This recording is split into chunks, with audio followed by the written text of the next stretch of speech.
We got it? Okay. All right. I'm muting back up.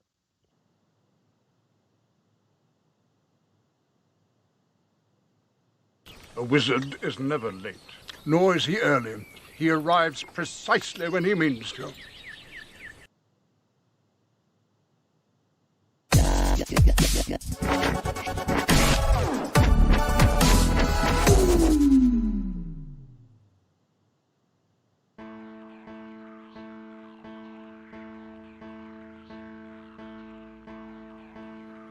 Well, hello, shitheads! I'm so glad you're here. And let me just say, Hannibal and Monty will be with you in just a bit. So, it's really important that you like, share, and subscribe to this channel. Also, look out for plunger points. And if you really like them, cast a couple dollars their way, because this shit ain't cheap. I'm just saying. Enjoy, and thank you for being here.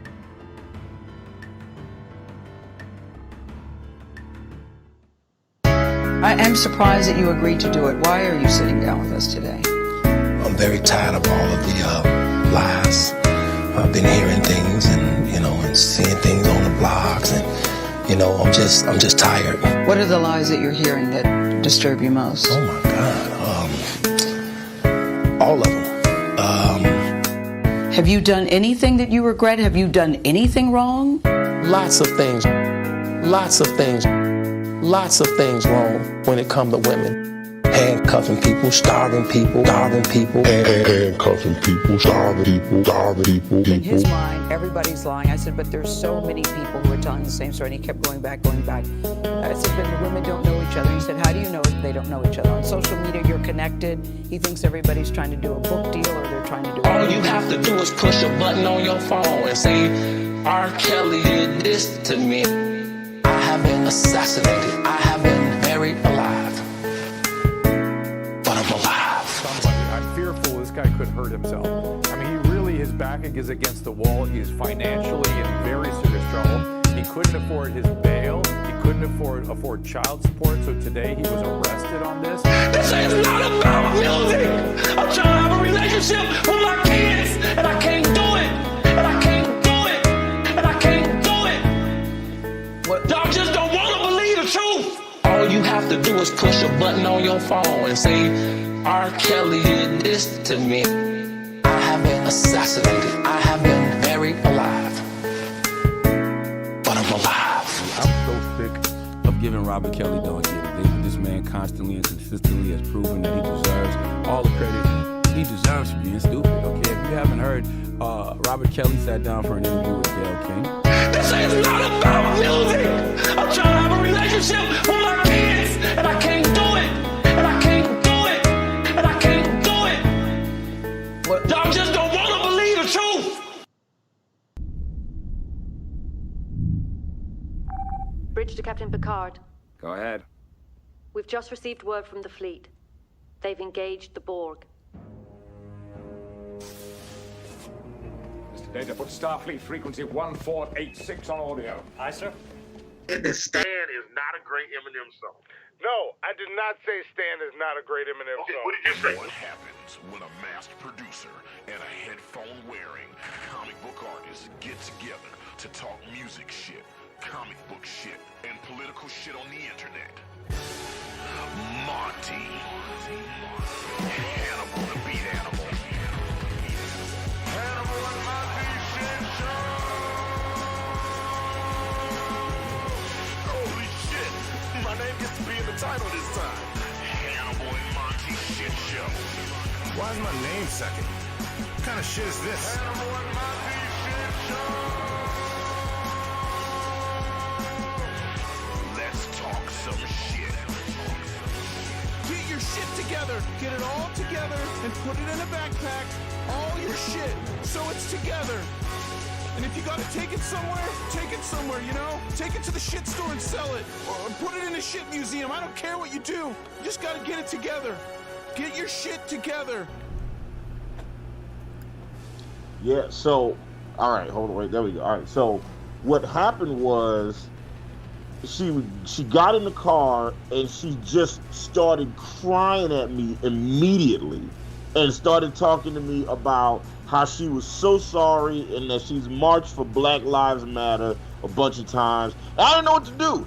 This is a white woman that just started crying. That's weird. Yes, it's very weird. I didn't know what to do. I didn't know how to handle it. So I wanted to ask your advice, Monty. The next time a white woman gets in my car and starts crying at me about Black Lives Matter, what do I do? What do I tell her? All right. Look.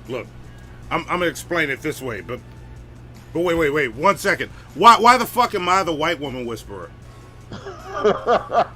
Listen, we wear the hats that we wear. Okay. That's ridiculous. Like, why? That's. I mean, look, listen. If you wanted to know something about music production, I would answer that question for you. I had a question about how to handle white women. I hate that I know the answer to that question. Yes, I know you know the answer to that question. So the next time a white woman gets in my, because this has happened like 3 times this week. A white woman to get in the car and she was like, "I just want you to know, I'm sorry." I'm like, man, you making this trip to Trader Joe's real awkward right now, my nigga. Oh wait. What? Zoe says we're live. Oh shit! Wait, yeah, okay, we're okay, live, my bad. Wait a live. minute. All right, hold on, wait. Let me check. I'm sorry. I'm fucking trying to figure this out. Okay, wait a minute. Make sure we're sized right. Are we the same height? I think right? so. Good. I think so. Let's adjust. Let's adjust. Get my camera just a little bit closer. Yeah. Keep your chin lined up with our guest name.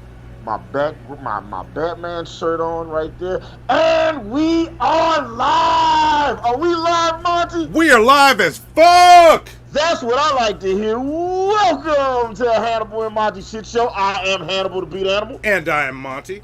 And this is episode 115. Maybe an episode about... Who gives a fuck what Ja Rule thinks at a time like this, nigga? This is ridiculous. Or... Do we give a fuck what Ja Rule thinks? Does it matter about celebrity? No. Right. There we go. That's the title. So look, listen. They heard it, but I didn't hear it. Okay. All right. I know what that problem is. Okay, so that's okay. As long as we got it going. Going. Sorry, we're starting off with some audio issues. There was a Skype update that fucked some shit up. So please, as soon as you see some shit, as soon as you don't hear some shit, say something so we know. Yes. Yeah. We'll get it fixed and the shit'll run smooth. Yeah. As we keep going. So yeah, like let's get into the shit show. Wait, what is that? I see we got tagged in something. Monty, after how this show started, no wonder your name is second. What? Come on, Ian Dubois. The Batman says, I care about Ja Rule. You know how I know that's a lie? I'm gonna prove it. This I'm gonna prove it's a lie right now. What's the name of Ja Rule's last album? Right now. You got 10 seconds. 10 seconds. Yes. Tell me what his album is. Yes, we're on ultra low latency. So What's the name of Ja Rule's last album? Right. Don't feel bad to Batman. I did the same thing to people who said that Eminem lost to Machine Gun Kelly. I was like, no, he didn't. You know, I said, no, man, MGK is a much better rapper. I said, no, he's not. No. Now you just being disingenuous. You know what I'm saying?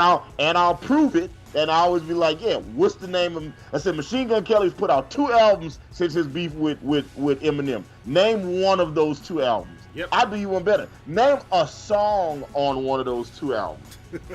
Live Fast, Die Young. I know niggas that have produced on those albums, and I'd be like, man, what's the name of the song you did for Machine Gun Kelly? He's like, I don't know. I never heard it. Live Fast, Die Young. One of the albums is Binge. See? Look at Martin being an MGK fan. All right. I'm not. I just know the shit. Look at you riding to that Marcus Colston music. Is that his real name? Marcus Colston? It is, actually. It is. I sound like a fan, but I'm not really. I know this shit. But I always feel like if I'm going to talk shit about something, I need to know as much as possible about it. So, I consumed a bunch of MGK music. Apollos Harris says, if it ain't about celebrities, Dave would have never did that 846 Ja Rule is an extra in a movie, or that extra that's in the math word question. Come on, Apollos Harris. Come on. Look, we were just talking to you. Come on, man. Look. Apollos Harris. Well, look, man. We're gonna settle this. And look, you need to stick around, Apollos Harris. You were check this shit out. You got some shit to answer for. Stick around and talk to us on our show. But welcome to Hannibal and Monty Shit Show. I'm Hannibal the Beat Animal, and that's Monty. I'm Monty. I'm sorry. The pumpkin spice panty dropper himself, the white woman whisperer himself. I think. Hold on one second, Monty. I think I gotta go kill a bug real fast. Hold on one second. Uh oh. You got it. All right, I got it. Yes, welcome to the shit show. And look, while Hannibal's out, I'll just get right into this shit. If you like this shit, you can support the shit like Alan Reyes did earlier with his super chat, and we'll read that in a second. I just got to get it pulled up. Zoe will show it to me in a bit.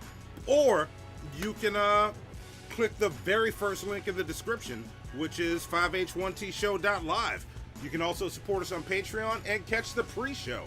The pre-show is where we get set up and test some of the audio issues. There may be other audio issues that will pop up throughout the show. We thought we fixed them all, but we didn't. That's what the pre-show is there for. We also do Comic of the Week.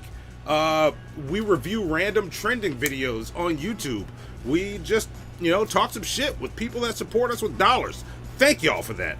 Also, twitch.tv/5h1t show, facebook.com/Hannibal and Monty, Instagram and Twitter are 5h1t show, Snapchat is show_5h1t, TikTok, we are on TikTok. We posted a total of 2 videos on TikTok, 5h1t_show. That's how you find us on TikTok. The Discord link is in the description. Get in there so you can check out shit like every day I post a villain a day. I've been doing it since October. I'm at 360 right now, or 260 right now. 260. We're nearing 260. 100 villains to wrap this shit up. I have been on the shit, have not skipped a day. So that's all our social media. Do you want to introduce our guest now that you're back? Yes, I'm back. Look. So first off, y'all, there's a big ass roach that made its way into my apartment. It fell down the chimney. It's like Santa Claus, but in reverse because it's black and it's July. Yeah. Oh, right? wait. Hang on. Hypothesis. Did you send us those Sonic comics? Thank you. We were trying to figure out who sent them to us. Yeah. Monty was. We were just talking about that the other day. Yes. Before we introduce the guest, let me send out some appreciation to the shithead, because are those the IDW? Yeah, those are IDW comics. All right. They're not even, I haven't even flipped through them yet. I wanted to figure out who sent them. Yeah, these are the ones. Check it out. Thank you for that hypothesis. Check that shit out. We got them. And just look, hey, and the voice of Sonic the Hedgehog is Steve Urkel, is Jaleel White himself. I stole $3,000. Yeah. That's awesome. We'll get to your Streamlabs and Nickel Chats after we introduce our guest. Transition us over, Zoe.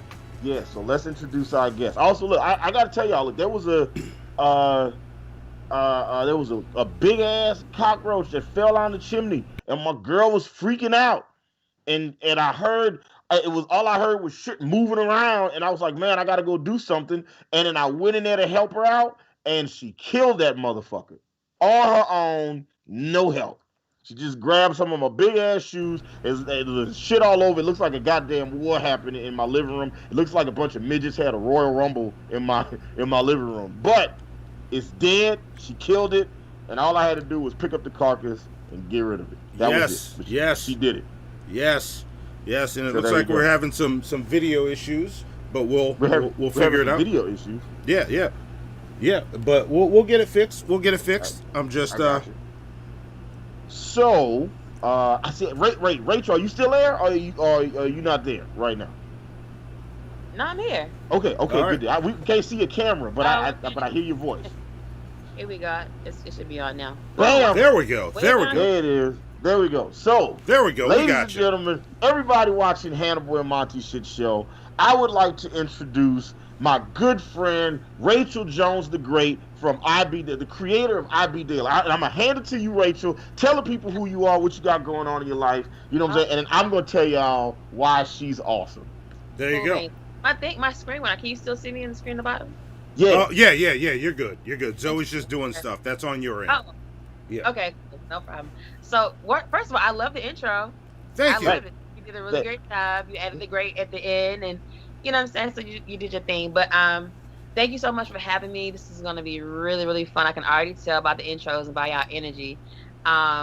Shout out to you for killing that bug. No, actually, shout out to your girl for killing that bug. Yeah, no, it was I didn't have nothing to do with that. Okay, I went out there and nigga was dead. And look, the roach was dead, and my girl was standing over his dead body, looking down at him, blasting. This is America, blasting. This is America from Childish Gambino. I was like, God damn, motherfucker! I just put up flag fist on that motherfucker. God damn.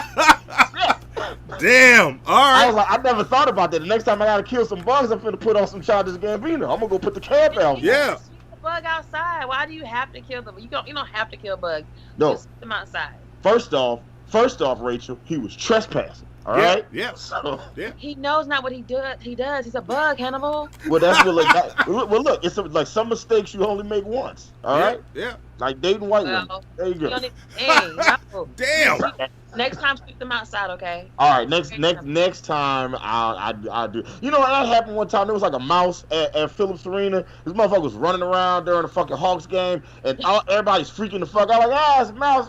So I found the mouse. I trapped the motherfucker. I stepped on him, and everybody's like, "You didn't have to kill him." I was like, "What the fuck did y'all want?" You didn't kill him.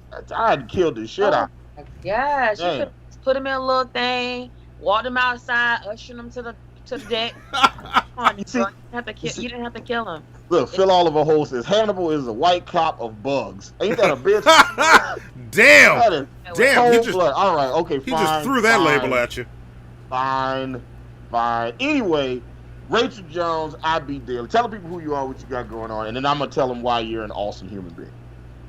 So what's going on, guys? I'm Raychel Jones, founder of $3,000. The official producer battle, co-founder of Pen Game Masterclass.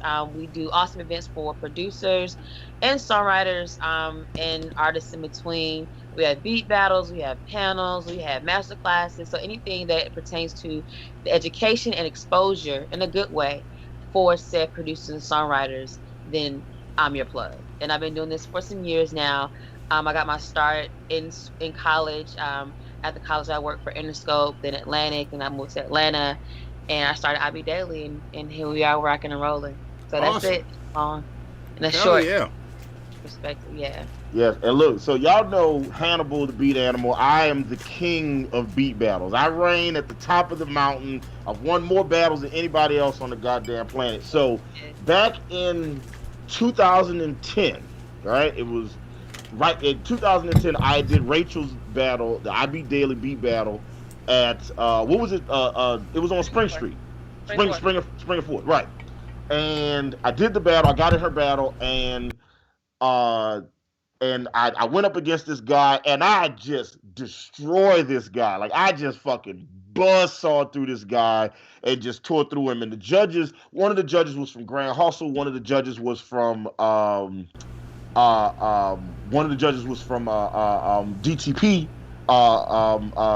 Ludacris's record label, and one of the judges was a very famous music producer. I don't want to put him on blast right now because I'm still very salty about this to this day, right?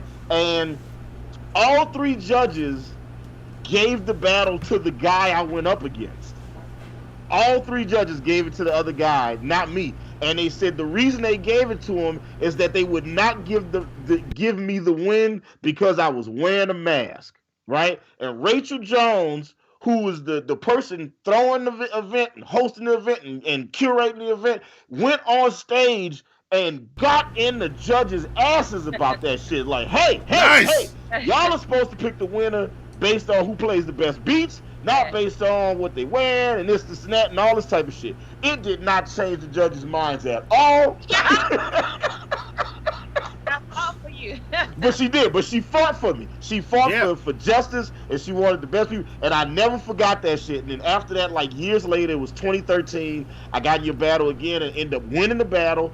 And Raychel Jones set it up for me to have a meeting with Ray Daniels, the A&R, who is a mega level. Like he represents the top of the food chain in the urban music, in the music industry, not just urban music industry. And then after that, you had you set up a meeting with me and A&R from Convict Music. After that, yeah. So it's like Raychel. Yeah, you opened up a lot of doors and a lot of opportunities for me to be able to play my music for a lot of people. And yeah, and it was awesome. So yeah, Rachel's a great person. She's judged some of our battles. She's been to my battles. I've been to her battles. We talk all the time. Like, when I was working at Chinese Booty, you would come in all the time. We would hang out. Whenever you would come to Phillips Arena, right? Whenever you would come to Phillips Arena, I always make sure you drank for free. Goddamn it, fucking. So yeah, that's Raychel Jones. She's an amazing human being. If you're a musician, if you're a music producer, a songwriter, and you're trying to figure out how to push your career to the next level, but you can't figure out how to connect the dots or what to do next, Raychel Jones, like right there underneath me, Raychel Jones, that's the motherfucker you need to be fucking up. So ladies and gentlemen, everybody watching, all the shitheads, give a warm welcome to my motherfucking friend, Raychel Jones from I Beat Daddy. There we go. Right over there. Check her out. That's right. That's right. That's right. Listen. I do my thing. I'm trying to give Fort Knox a run for his money. All right. You did that. Yes. So yeah. Raychel Jones, I Beat Daily, great organization, one of the best beat battle, and it takes place in multiple cities.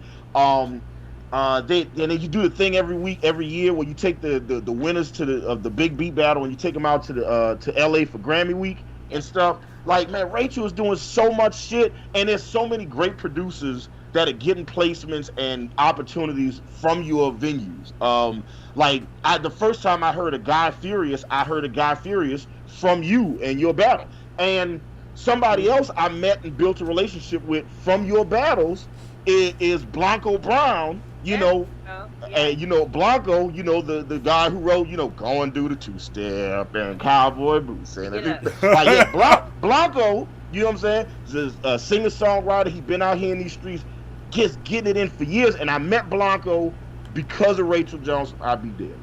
Awesome. Thank you. And Crazy Horse in the chat wants you to know, Raychel, you are freaking hot with an exclamation point. There you go. There you go. And look. Drop one of the clues bombs for Raychel. Speaking of that, if any shithead says something in the chat or subscribes to you, checks you out, does anything you like, you got, what do we do? 250 plunger points? 250 plunger points. To plunger. That's right. To shitheads. And what are plunger points? Hannibal, what are plunger points? Plunger points are a fictitious currency that we give you guys, the shitheads, for just doing various things. So if you're clever in the chat, you get plunger points. If you like, share, and subscribe to our channel, you get plunger points. If you go follow Raychel Jones right now, any of her social media, on Facebook, Instagram, Twitter, Snapchat, TikTok, whatever she got, like all her social media is probably at I Beat Daily, which I'm gonna put in the chat right now. Then we'll give you 50 plunger points, and the person, the shithead with the most plunger points at the end of the month, will get some special items from our merch store. Monty, what are they getting this month? The shithead of the month, what do they get? This month they're getting the Judge Dredd picture that I do. I'm still working on it. I got the start of the beat from Hannibal. I got enough to work from, but I'm working on the Judge Dredd picture that Fabarino got us. And also, at some point they'll be getting because I don't know if I told you, but Grim asked how much, like, you started this conversation on the phone with me. I did, and we didn't finish. You're right. Yeah, he asked how short we were hitting the stream goal for Hannibal to do a project with him and me to do some art. And Hannibal told him. And today, right before the show, I didn't get to tell you before the show, but he hit our PayPal with it. So we're doing that too. Yeah, I already know. I was talking to Grim earlier. We've been texting back and forth. And look, the album that we about to do with Grim, okay, all right, cause he's a rapper, he's Korean American, and this motherfucking album is going to be if Big Pun's Capital Punishment met DMX's It's Dark and Hell is Hot. Wow. Shit. All right. Yes. Wow. Yes. right up my motherfucking alley. I can't wait. So I told we getting started on this motherfucker tomorrow. Nice. All right. Yes. All right. But yeah, it's in our PayPal, so that's happening. So the Judge Dredd thing's coming, then that, and all that shit will be in our merch store. Yeah. So look, someone said As Dark and Hell is Hot. That's his favorite DMX. It's my favorite DMX album too. Yeah, and also speaking of merch store, stop being greedy. That's my favorite. That's my joint. Yeah. Any of y'all that are fans of drag, if you're not, go. Not dressing in drag. If you're fans of drag that way, that's cool too. Like, do your thing. But Drag Nut, or as G-Man says, Drag Nut.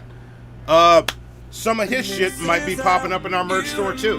So that's a donation that just came in from Drag, who said, "Where the titties at?" Yeah.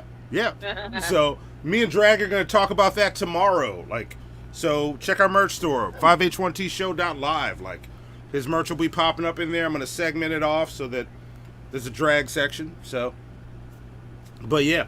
So anyway. Hey, look, real quick, before we move on, because we got a couple Streamlabs that came in. There's one that came in from Alan Reyes that you got to read, Monty. But let's see. Kilo said, we all know. He said we all know Monty. I'm sorry. He said we all know Monty doesn't wear hats, or we wouldn't have the Beast. Right? It's a condom joke, Monty. Because you don't like to wear them. You just fucking white girls raw. Today in 1994, former football player Orenthal James Simpson faced murder charges, drove his Ford Bronco through Los Angeles, followed by police. Man, that was apparently it was today in 1994. I remember them showing us that in class. Like, they shut school down so we could watch him do his chase through the streets. Wow. Yeah. Damn. Didn't go to a great school, I guess. Also, Hypothesis sent us some money and says, actually, Jaleel White voiced Sonic in the first 3 cartoons. He's currently voiced by Ben Schwartz in the movies and Roger Craig Smith everywhere else. All right. Thank you for the correction. Hypothesis Drag sent us some money, said where the titties at. I already read that. Alan Reyes sent one, and that was for you, Monty. Go ahead and read what Alan Reyes. This is not even Monty erotica. And look, if this is y'all first time watching Hannibal and Monty Shit Show, if y'all send us some money and you send some erotic writing, okay, Monty will read. We call it Monty erotica. If you send your Monty erotica, he will read what you send live on the air. I love that name. Monty erotica.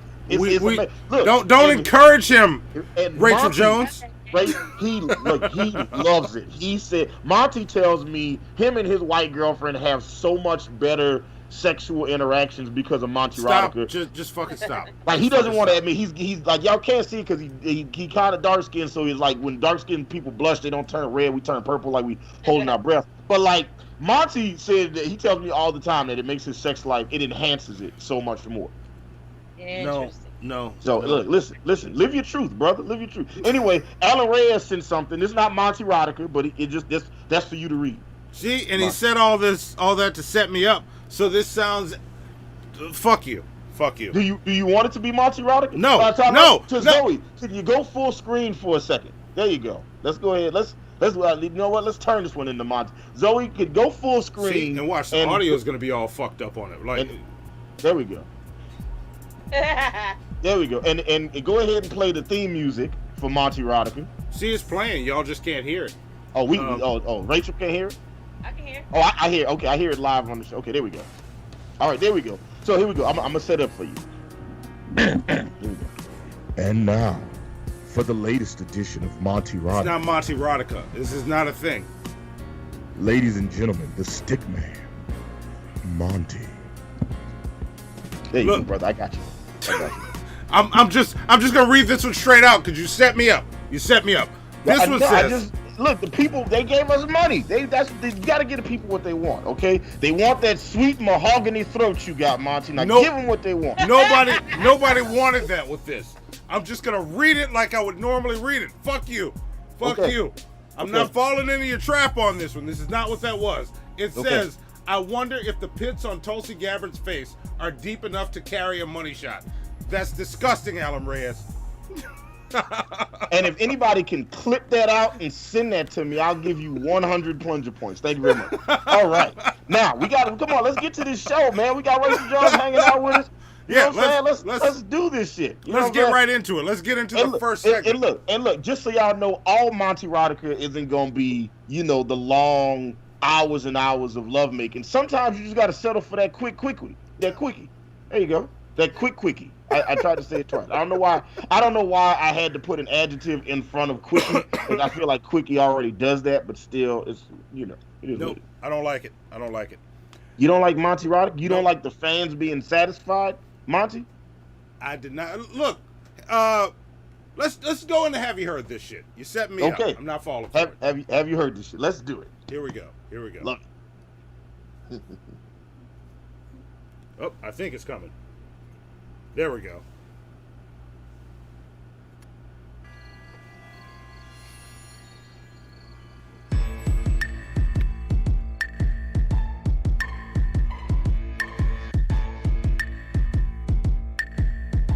Hey, wake up!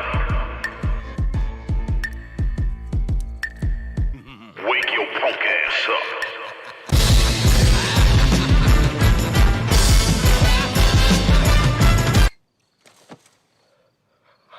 Who are you? Have you heard this shit?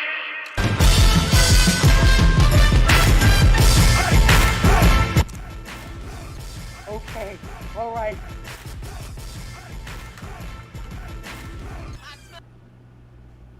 We never find out what he smells.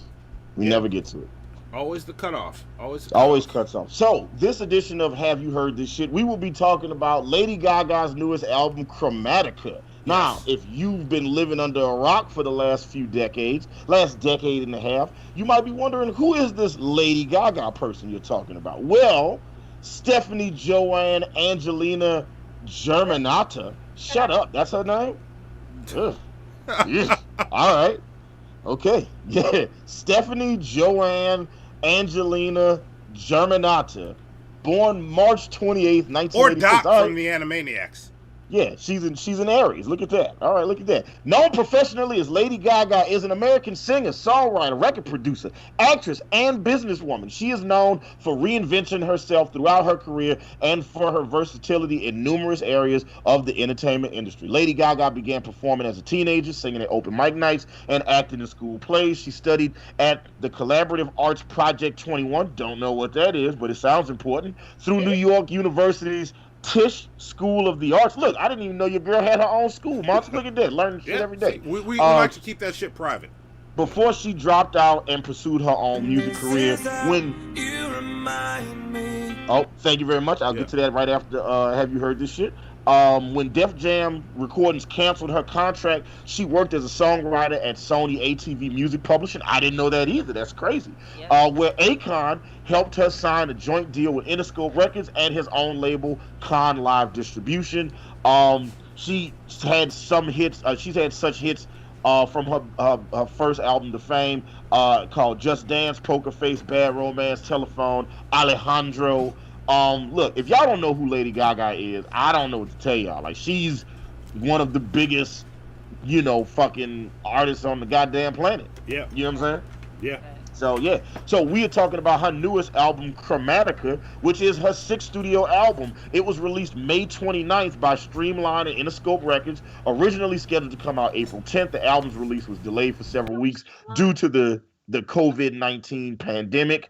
The album is a mix of dance pop, synth pop, and electro pop. That sounds exactly right. And it incorporates a lot of EDM and house elements. Stupid Love was released as the single. And let's see what the album do numbers-wise. Commercial performance, here we go. It debuted at #1 on the Billboard 200 chart, selling 274 album equivalent units, 205,000 of that being pure album sales. Holy shit. Fuck. Okay. In a time when nobody is selling albums, she had 200,000 people go out and be like, no, I'm going to give money for this album. I'm not going to just... So she had 70,000 people just streamed the album, and 205,000 people bought the album. Fuck. Yes, that's first week numbers, man. Yeah. So that's why we're talking about this album. That's why we're talking about Lady Gaga's project. Now, that being said, Monty, Raychel Jones, the great from IB Daily, What you guys think of this album album art? What do you think of this album cover? Yeah. The cover is it's weird, but I expect weird from her, so it's cool. It's just up her lane. It's just weird Gaga. So Yeah. You know what I'm saying? I don't have I love it. It's just I expect this from her. Yeah, I will, and I'll agree with you. I think this album art is weird, but so far this year, of all the album art we have looked at, this art is probably my favorite. It's super well done, which I'm so glad I love this album art so much, because we're talking about the music next. And, that's how you feel, Monty? This album art is this is my favorite of all the album art we've seen this year. Yeah. I just think this is incredible. Like, that symbol on there, like she breaks down why that's there, which also, I'm glad I'm talking about the album art, because next we go to the music. This album art is fucking phenomenal in my opinion. That's where I stand on it. Interesting. So of all the albums, so you like this more than you like the Gunna Wanna album art? Yes, much better. You like this more than the Blame It on the Baby album art? Yes, much better. You like this more than Post Malone's Hollywood is Bleeding album art? Oh, absolutely. That was horseshit. You like this better than the Kenny Chesney? I don't even remember what the name of that Kenny Chesney album was. Yeah, look. What about the Harry Styles album cover, the fish lens with him wearing the high pants and the... Yeah, this is way better. This is some actual album art. This is some shit that you look at and there's something to see. And you know what? You're going through all the stuff we've seen. This is the second best we've seen so far. Because you know what was better? What's that? Royce the 5'9's album. Okay. Oh, the Royce album? yeah. That was way better than this. Way better. Sorry, Lady Gaga, you lost. You lost it there. Well, she's got the best album cover for any white woman we've reviewed so far. There you go. It's better than all the what's the K-pop album we listened to last week? Twice. More and more. More and more from Twice. Yep. Yeah. You know what I'm saying? It was like they took all the dwarves from Snow White and was like, instead of making them dwarves, instead of making them midgets, let's make them all Asian girls. It was bashful, dopey, Doc. Sleepy, happy, grumpy, good at math. I don't know. I don't remember their names. That's racist. Where's the that's racist sound? Where's the that's racist sound? That's it. Anyway. All right. So that being said, I guess we talk about the production next. Yeah, right? yeah. How was the production? Rachel, what did you think of the album production on this project?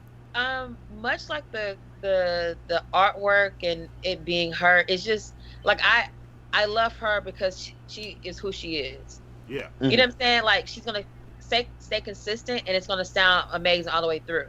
Mm-hmm. So I had to kind of go back into that bag versus like the shit sounds the same thing from 2010 and 2006. But that's her bag, and that's what she's good at, and she makes good music in that vein. So you can her share. Yeah. Nickel chat. Got some Monty erotica that just came in for you, Monty. You can put her up with Cher. You can put her up with Madonna. They're gonna give us that same, that same bag. And so, like I said, I didn't dislike it. It just typical. Just as a sidebar, I love when somebody describes something as I didn't dislike it. It's like, could you imagine the first time you have sex with somebody and they'd be like, "Hey, what'd you think?" It's like, "Well, I didn't dislike it." Right. I did not hate it. Right. I mean, like I wouldn't honestly, I wouldn't buy it, but I would definitely jam out to it if I was at MJQ. You know what I'm saying? If I was at the club, I'd jam out to it, but I wouldn't buy it. But what I did love, I love the those, what are those called? How's the album pronounced again? Chromatica. Chromatica. Yeah. It sounds like it's a font that comes with your computer. Yeah. Right. So I like the Chromatica 1, 2, and 3s, those interludes, where they were very musical. I love those because I'm a musician, so I can appreciate her adding that element to it. I thought that was dope. I loved Babylon. I think that was the last track. That was so like dance for the guys. Like I know all the kids is going crazy for that one, so I like that one a lot. But I wouldn't buy it though. Fair enough. I did not like the record with Elton John. Yeah, that's a real skippable. She's only got 3 features on this motherfucking album. She got Ariana Grande, fucking Blackpink, and motherfucking Elton John. And the Elton John one is the weakest of the features. They dropped the ball on the Elton John one. I like the one with her and Ariana. They dropped the ball on Elton John though. Yeah. You know what I think with the Elton John record, she probably should, because it sounds like she wrote it. She probably should have just let him write his own verse. Yeah, you're right. Yeah. You're right. You know what I'm saying? It was like if she would have sang this shit, I would have been like, look, Apollos Harris said it's an interesting cover. It is definitely interesting. See, but I think Apollos Harris saying that, I think it's interesting for different reasons. Apollos Harris. Okay. All right. He's just gonna leave it there. You just gonna hang it up and just leave it there. You know what I'm talking. I know why you think it's interesting. Yeah. You're seeing some shit that I don't think is there. That's all I'm saying. The production on this album is, and look, listen. Don't come at me right now, okay? The production on this album is good and gay. This is a gay ass album, all right? This album is a gay dance party. It is. It is just four on the floor house music. Yeah. Fucking just it sounds like the background music from every episode of Sex and the City. All right. That is just what it is. And look, and there's nothing wrong with that, because there's a couple joints. I see you create beats. He said Vaughn, shout out to Create Beats. He sent us the clip of Monty reading the Monty erotica a second ago. To our lovely producer Zoe, make sure Create Beats gets his 100 plunger points for that. That was what. Look, listen. People go at it for these plunger points, right? Yeah. And rightfully so, and rightfully fucking so. But look, I like the production on this album because it's consistent. We're gonna get to that, Lord Jamarcus. Yeah, I see we're gonna you get to all of them. But yeah, the production on this album is just it's like there's two tracks on here I like. I like Free Woman, and I like the single with Ariana Grande, Rain on Me. Like that joint, like as soon as the Ariana Grande track came on, I was like, okay, like they got that same kind of vibe, that same kind of energy, and then that one came on, and it was like, I was like, oh yeah, this the one, and then I was like, oh, this the one with Ariana Grande, this the single, and then it is. Yeah. So yeah, it's catchy. It's got like E.M. Du Bois says, good and gay. Sounds like my internet history. Yeah. See? There you go.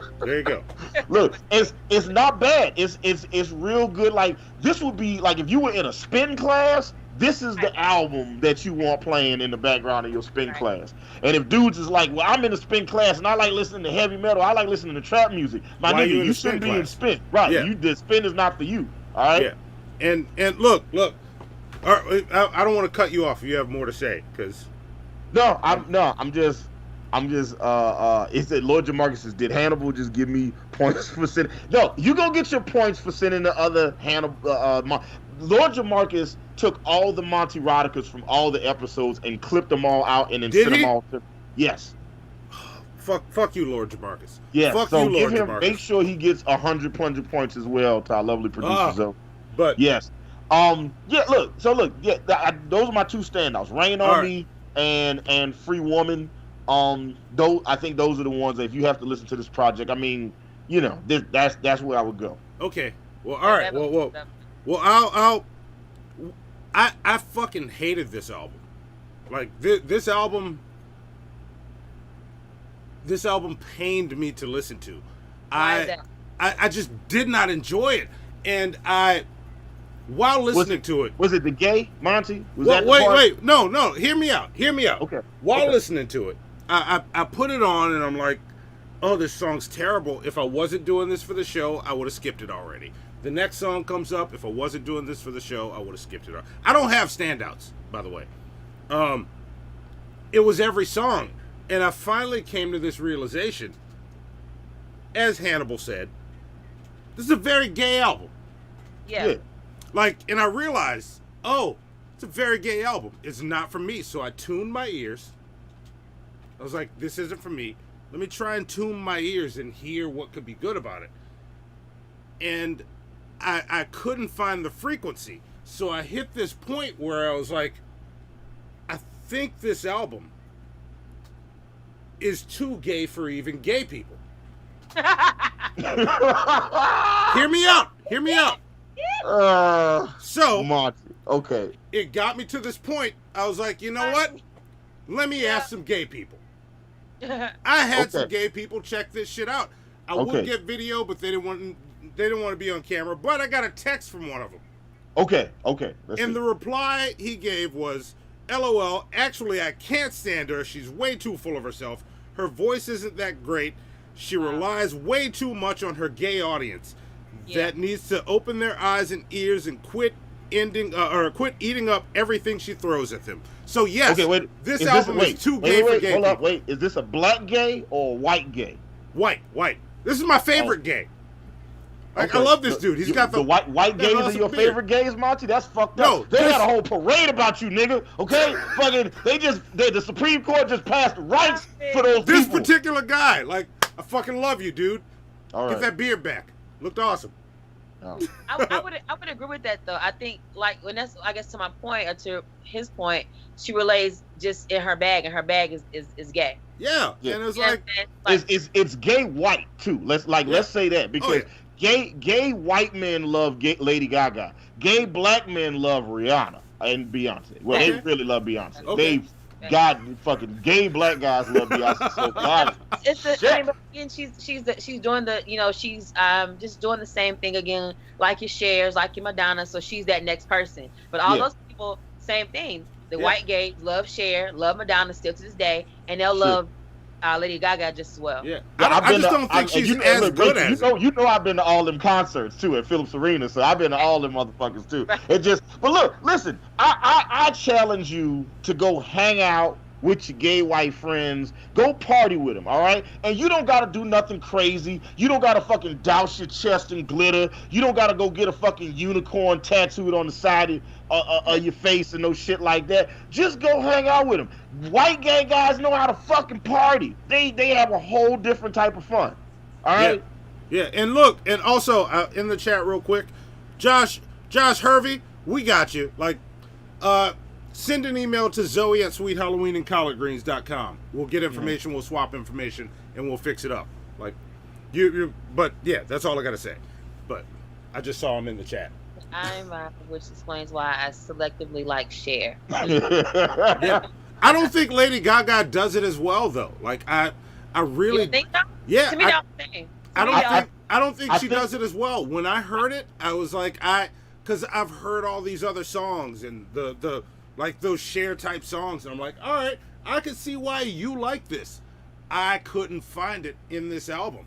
Well, at the end of the day, you still gotta like the songs. Yeah. So it's like it doesn't matter what genre of music we're talking about. Like it doesn't matter if it's hip hop, pop rock, jazz, country, EDM, dubstep, trap step. It doesn't matter. If you don't like the songs, then none of the rest of it matters. Yeah.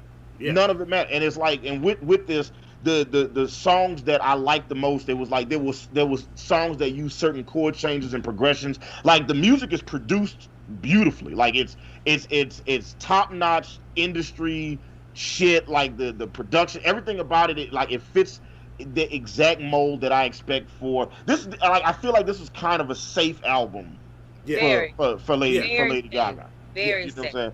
However, you know what I'm saying? It's like I don't think it's as like there's two songs that resonated for me. That's all I'm gonna say. I'm gonna leave it at that. And my last thing to say is I read a couple of interviews with her, and the symbol that's on the cover, that cool looking fucking symbol, it's a mashup of a bunch of other symbols that represent music.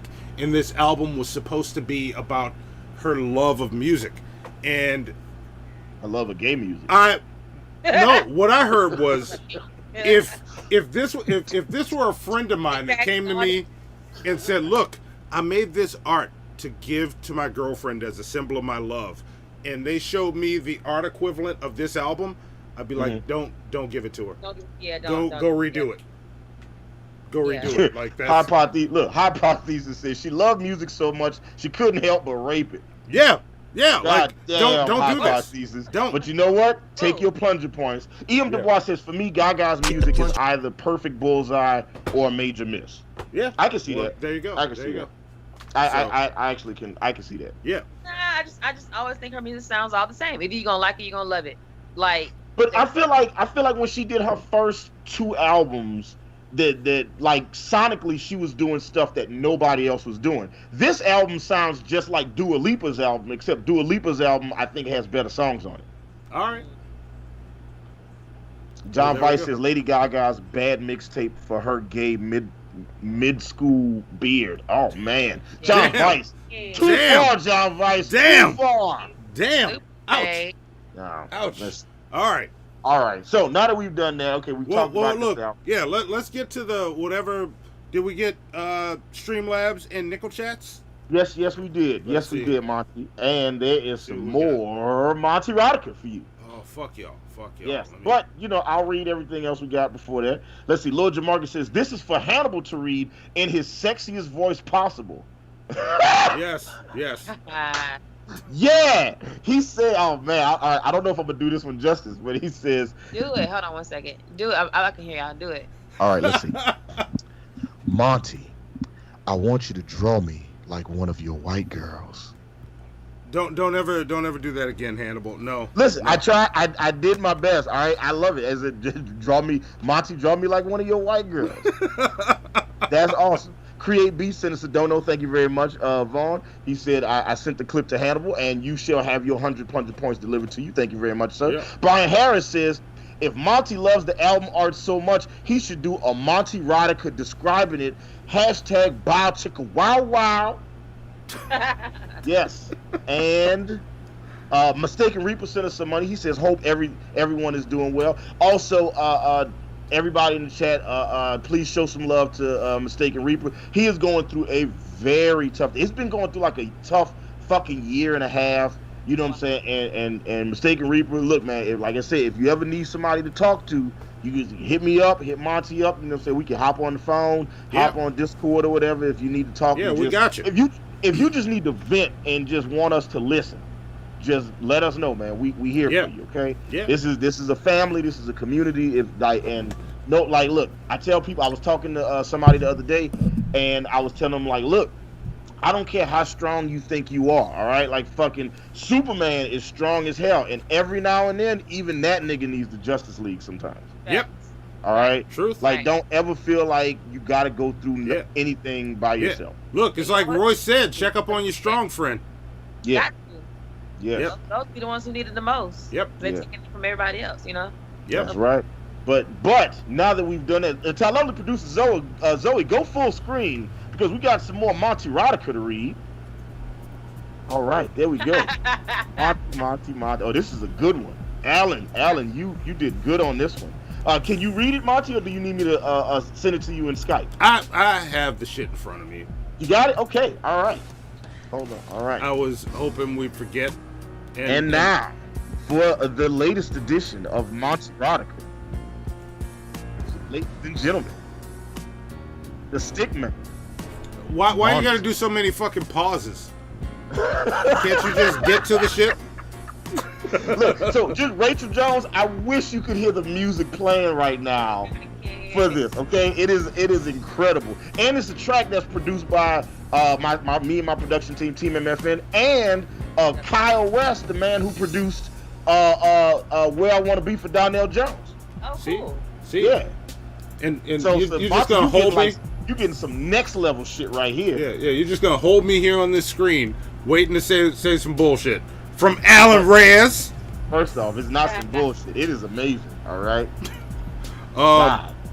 Sheesh. All right, here we go.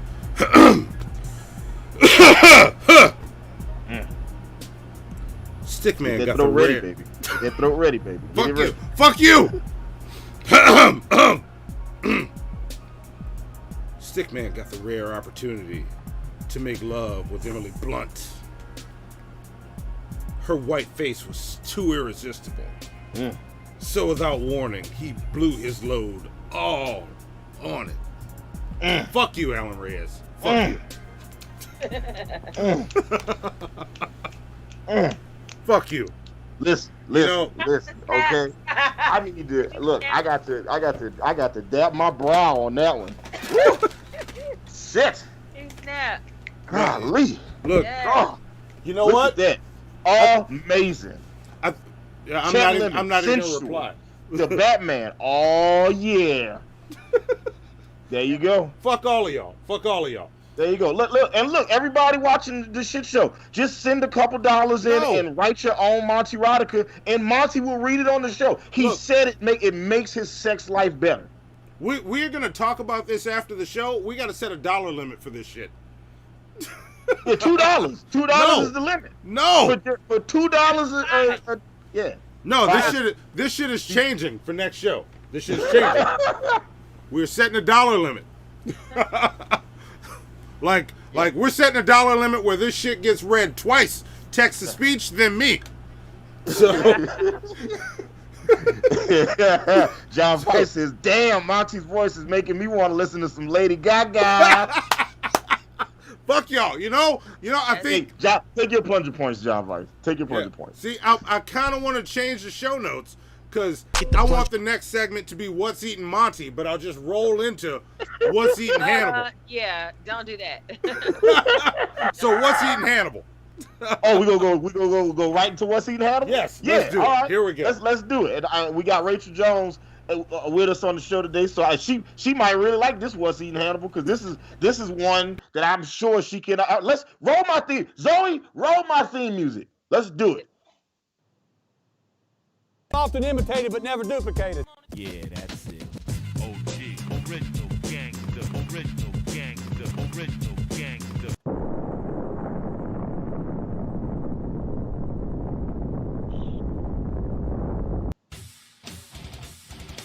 Women drivers, people who talk during the movie, customers who cannot make up their mind while ordering food.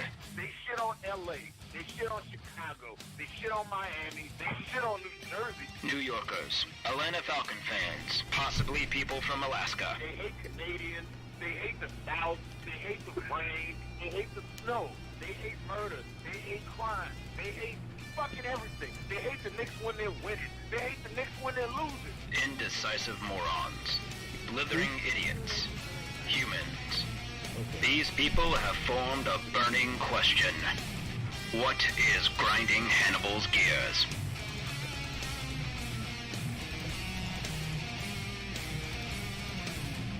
Dun, dun, dun, dun, dun, dun, dun, dun. Yes, what's eating motherfucking Hannibal? All right.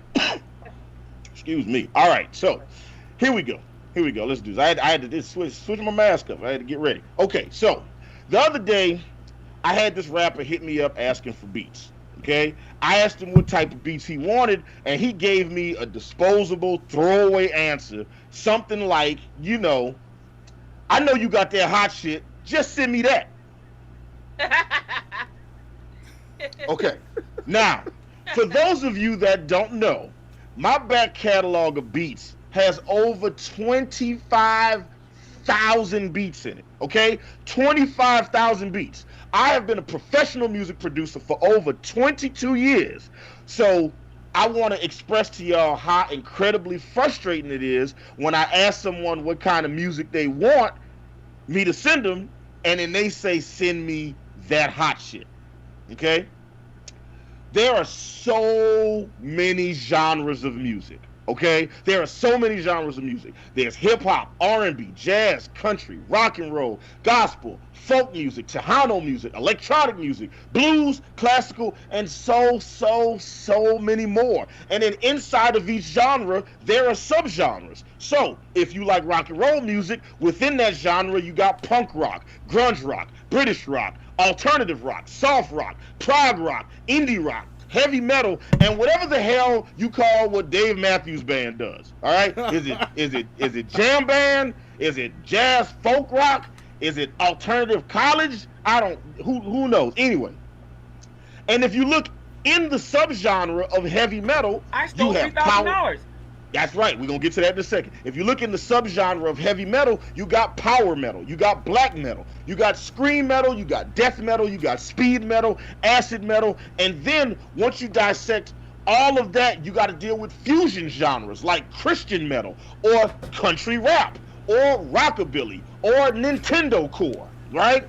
And then you have shit where a genre will switch and evolve over time, thus moving artists from one genre into another. For instance, in the early days of Metallica, right? In the early days of heavy metal, Metallica, Black Sabbath, Megadeth were all considered heavy metal, but now all those bands are considered hard rock because of the changing landscape of the marketplace. So now they're considered hard rock like Led Zeppelin and Deep Purple. All right? So I said all that to say this. And to our lovely producer Zoe, go ahead and get the clip ready, because this is the lead. I know we didn't work on it, but this is the lead in for it. So when someone says to me, send me that hot shit, I don't know what the fuck you want. I don't know what the fuck that means. Play the clip, Zoe. What do you want? All right, play. Zoe, play it one more time. Play it one more time. I couldn't hear, but I know they can hear. Go ahead, play it again. What do you want?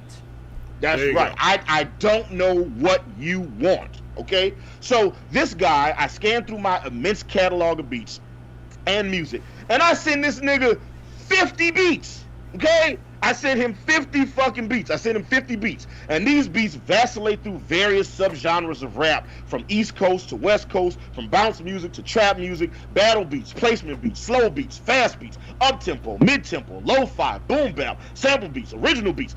You name it, I sent him a little bit of everything. And this bummy ass nigga asks me to send him more beats. I'm like, nigga, I just sent you 50 joints. 50, okay? I sent this nigga 50 joints, all right? And he was like, if you didn't hear, I'm like, look, if you didn't hear what you were looking for in 50 fucking beats, then I need you to help me help you, okay? Help me help you and tell me what it is you're looking for. Help me help you by sending me examples of what you want. Say you want something that sounds like Eminem's Lose Yourself, and I can either send that or make that for you. Tell me that you want beats that sound like a cross between Kanye West's latest gospel albums, with all the drums sound like they're being replaced by beatboxing and the EU sound from Roddy Ricch's The Box. No problem. I can either make that or I can send that to you. Tell me that you want it to sound like Fuck the Police from NWA, and I can make that or I can send it to you, okay? But you gotta tell me something. So I tell him all this shit like I'm telling y'all. I'm like, look, I need some examples to find so I can hone in on what you want. And you know what he tells me? You wanna know what this bum ass nigga tells me? Just send me some hot shit. Nigga, fuck you, all right? Fuck you, all right? So, Zoe, get it ready. Get it ready, Zoe. So when someone says to me, send me that hot shit, I don't know what the fuck that means. What do you want? That's right. What do you want? What is it that you want? I don't fucking know. It's like when a man asks his girlfriend what she wants to eat. It's like, oh, I'm hungry. You hungry? You want to get some food? She's like, yeah, I want to get some food. Cool. What do you want? She's like, oh, I'll eat anything. Okay, cool. Let's go to McDonald's. I don't want to go to McDonald's. All I like is their fries. Okay, fine. Then let's go to Burger King. I don't like Burger King because all I like is their burgers. I hate their fries. Okay, I'll go to McDonald's for the fries and Burger King for the burger. And she's like, well, I don't want you to make 2 trips. Well, you're not making no trips, bitch. I'm doing, okay, whatever. How about we go to Wendy's then? And she's like, well, all I like is they chicken and they salads. I don't like nothing else from there. And I'm like, okay, cool. So you want a salad? And she's like, nah, not really. I'm not in the mood for that. I'm like, okay, cool. Do you want to go to Sonic's? No, their fries is too hard. Well, you want to go to Popeyes? She's like, nah, I'm not in the mood for chicken. Well, do you want to go to fucking Taco Bell? She's like, nah, I get diarrhea. Like, what the fuck do you want? And she's like, oh, I'll eat anything, whatever you pick. Mother. Okay, god damn it, you got to make some decisions right now. So imagine me talking to this nigga about beats, and he says to me, send him that hot shit. I ask him what he thinks hot shit is, and specifically, and he asked me this rhetorical question. He's like, what? You don't know what hot shit is? Man, fuck you, asshole. All right? Fuck you. So, this is what I did. I went to the Billboard Hot 100. The #1 song in the country is The Baby featuring Roddy Ricch, Rockstar. The #2 song in the country is Savage from Meg Thee Stallion featuring Beyonce. The #3 song in the country is The Weeknd's new song, Blinded. So, this is what I did. I made him a beat that sounded like Roddy Ricch's Rockstar. I made him a beat that sounded like Savage. And I made him a beat that sounds like the new Weeknd song. I send him all 3 beats. And he messages me back and says, bro, all of these beats is dope. But what I really want is something slower, kind of like Drake's Hotline Bling. No, sir. Why the fuck didn't you say that shit in the first place? Okay, so look, to all the artists, songwriters, A&Rs, DJs, bitch ass music managers, and whole ass record label people, take a second and think about what it is that you want, okay? That way, much like when I asked my girl what she want to eat, I can get it for you instead of playing this infinite fucking guessing game called sending you that hot shit, because I don't know what the fuck that means. Zoe, play the clip one more goddamn time. What do you want? That's right, and that's what's eating Hannibal. Yeah, and look, can I chime in real quick with one other thing? Like, of course. And I want to say this, Zoe, you can cue it up while I get ready. I'm going to get Zoe to play something. And I'm going to go back in the day. Like, because me and Hannibal have been friends for a while. I just want to chime in. I was waiting for you to wrap up What's Eating Hannibal to chime in with this. Mm-hmm. I feel your pain because I am also an artist.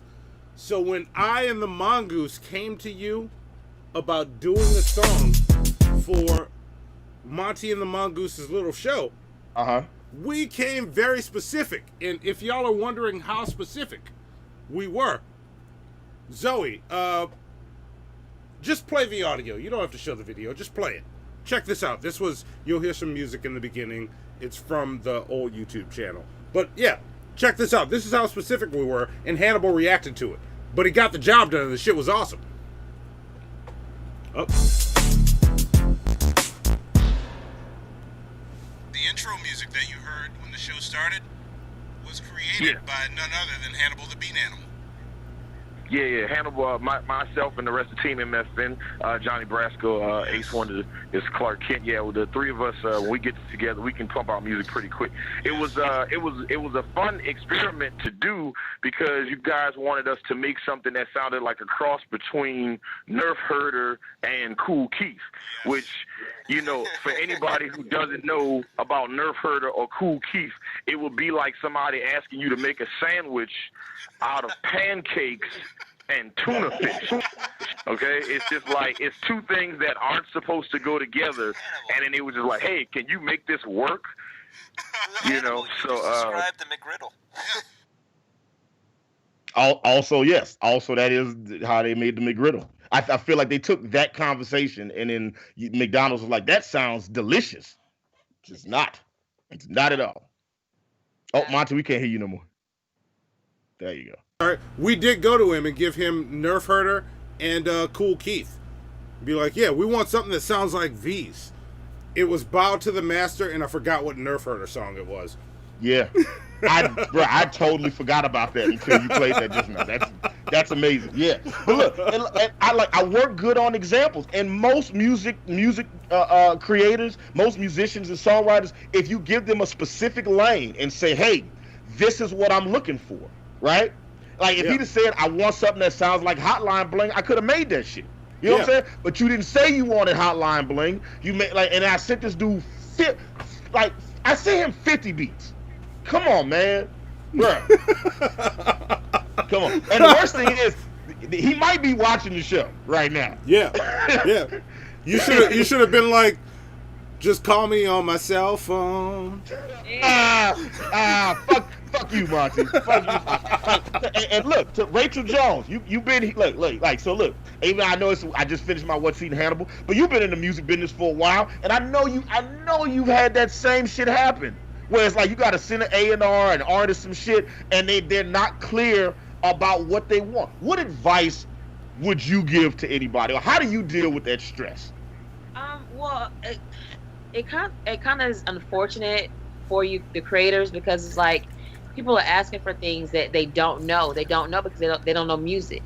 You know what I'm saying? They don't know who they are as an artist. Mm-hmm. So now you have to figure out, based on a pile of nothingness, and create something they may or may not like, which can be very frustrating. Yes. So I feel like artists should be in tune with who they are, so they can best tell the producer or songwriter, this is what I'm looking for. But the artist who doesn't know, it's because they don't know themselves. That's all it is at the end of the day. It's nothing on you, or it's just that they don't know who they are as artists. Or the A&R does not know who their job is, the A&R, because they don't know the artist they're working for. So yes. People don't know, then the pushback of the blame becomes on the creatives. It's not y'all fault at all. Yeah. It's not your fault. Yeah. You're changing my speaking the hashtag truth. right. I'm changing the hashtag right now from listen to Hannibal to listen to Raychel. Yeah, all right? like listen you're to Raychel. speaking the truth. Like as I said about who was that? Noel. This nigga spitting. Yes. But like seriously, I'm an artist and I deal with similar shit. Like people don't know what they want, and they want to critique it hard when it's finished. When I do art, like art is different from music. I do art, and if it's a big commission, I send progress shots every step of the way, and I'm always sure to clarify. If you don't like anything, let me know right now. Before you go on, right? Yeah, when I get to step 49 of 50, they want to go, oh, can you put that body in a completely different position? No, I can't. No. But you know, also like what I feel is lost is obviously trust. So for instance, could you imagine Michael Jackson having that same conversation to Quincy Jones? Ain't gonna happen, because like Quincy Jones to deliver. Even if he doesn't like it, he trusts that, okay, even if I don't like it, he's gonna make it sound dope. I'm gonna go with it because I trust. So it's just a lack of trust between creatives, specifically producers and writers, and then the artists. So it's just and the thing is like now, because everybody wants to be an artist, everybody wants to be famous. And I think a big thing that makes the urban side of the music industry suffer right now, specifically in the replay value of the music or lack thereof, is that too many of the artists are producing their own songs, in that they have the final say in how the record comes out. There's nobody in the room to throw the, like Quincy Jones said in the 25th anniversary of Thriller, he said the producer's job is, like he says, everything an artist creates is their baby. The producer's job is to kill the weak babies. Our job is to take the weak babies and be like, this one is trash, throw it in the ocean. You know what I'm saying? Only the strongest one survives. Like, a lot of people don't know this. Interesting sidebar. Michael Jackson did not want Human Nature on Thriller. Right.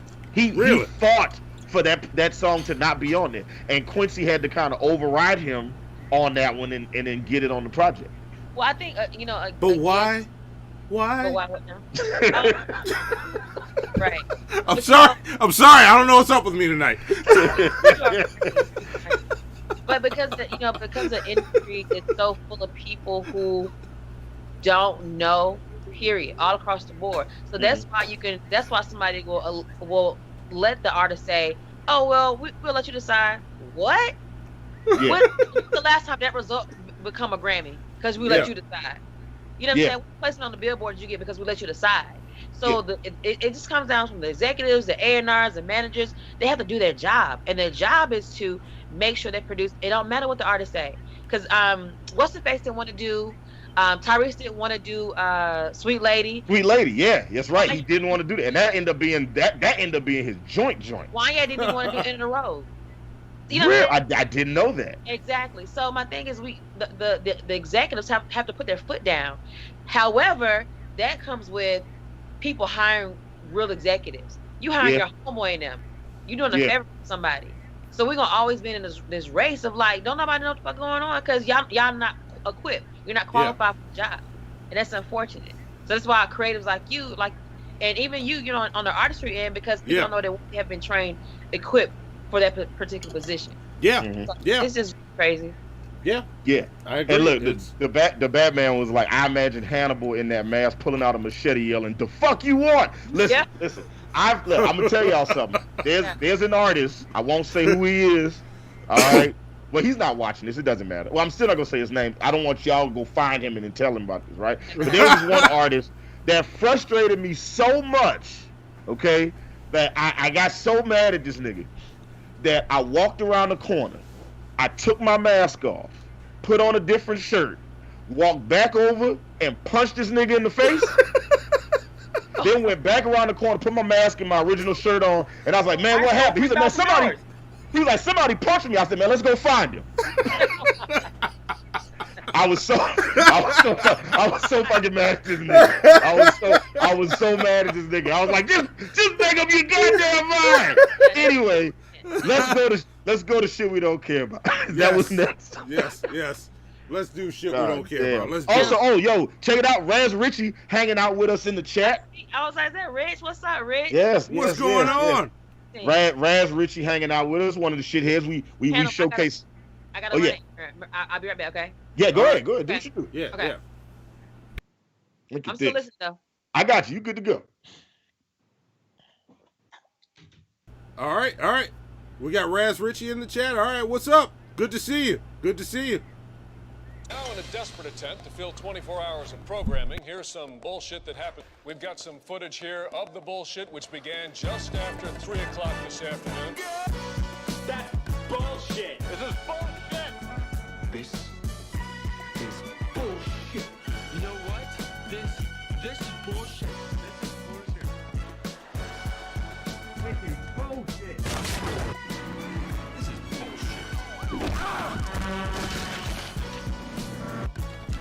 This is bullshit. Everything that guy just said is bullshit. Thank you.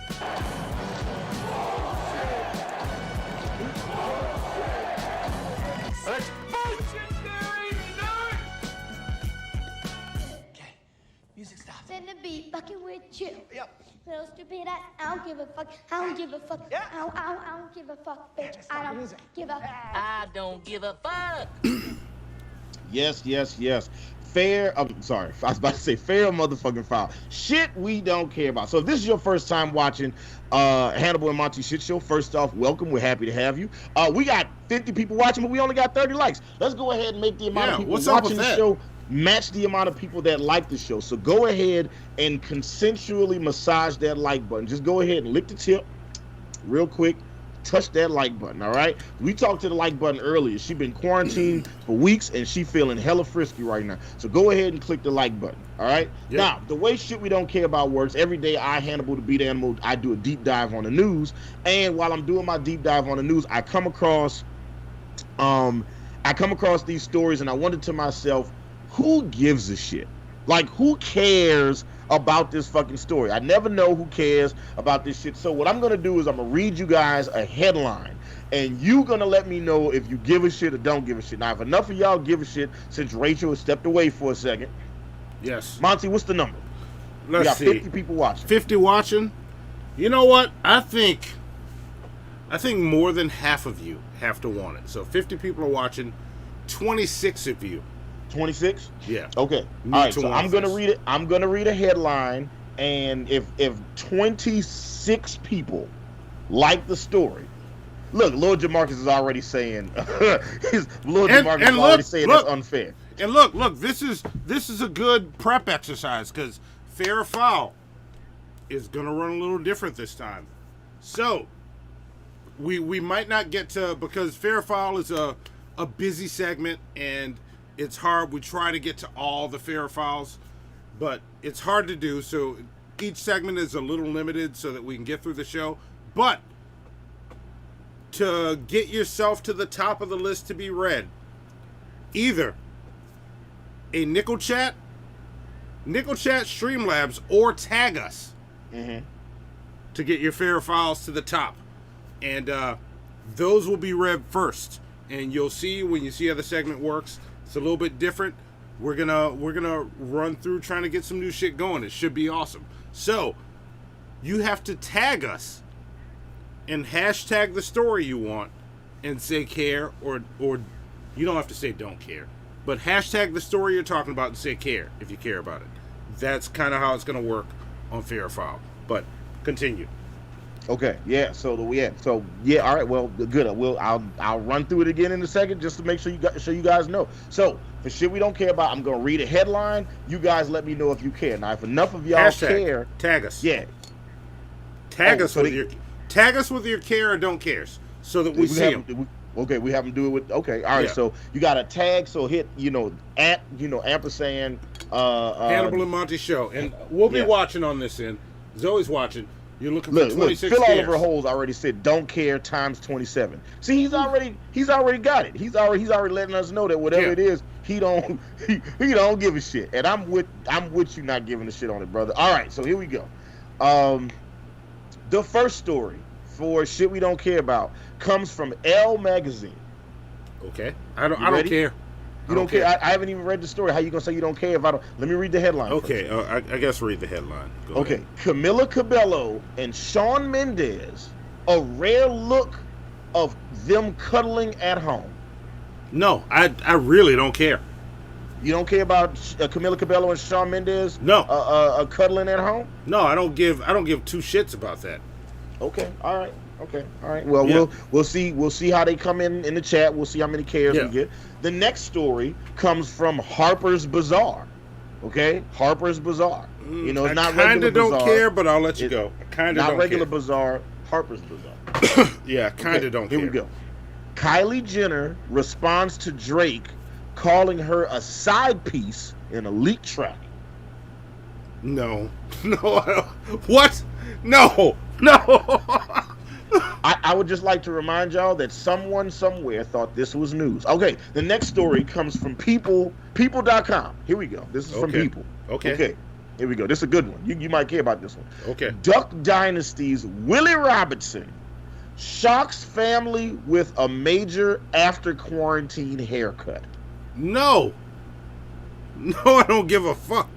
I thought you would care about that one. No, Monty. Not a single fuck is given. Okay, all right. This one comes from Yahoo Celebrity. Okay, this you might care about this one.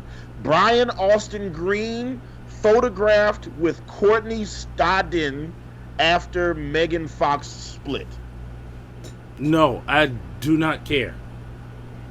I feel like I should know who Brian Austin Green is. That name. It sounds familiar. Names, yeah, he's either like in a boy band or maybe a serial killer. I'm not sure.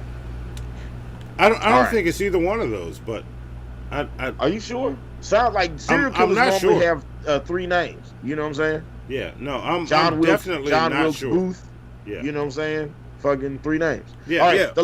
The last story comes from 17.com. Okay. Nikki Tutorials accidentally ripped off half of her eyelashes and it looks so painful.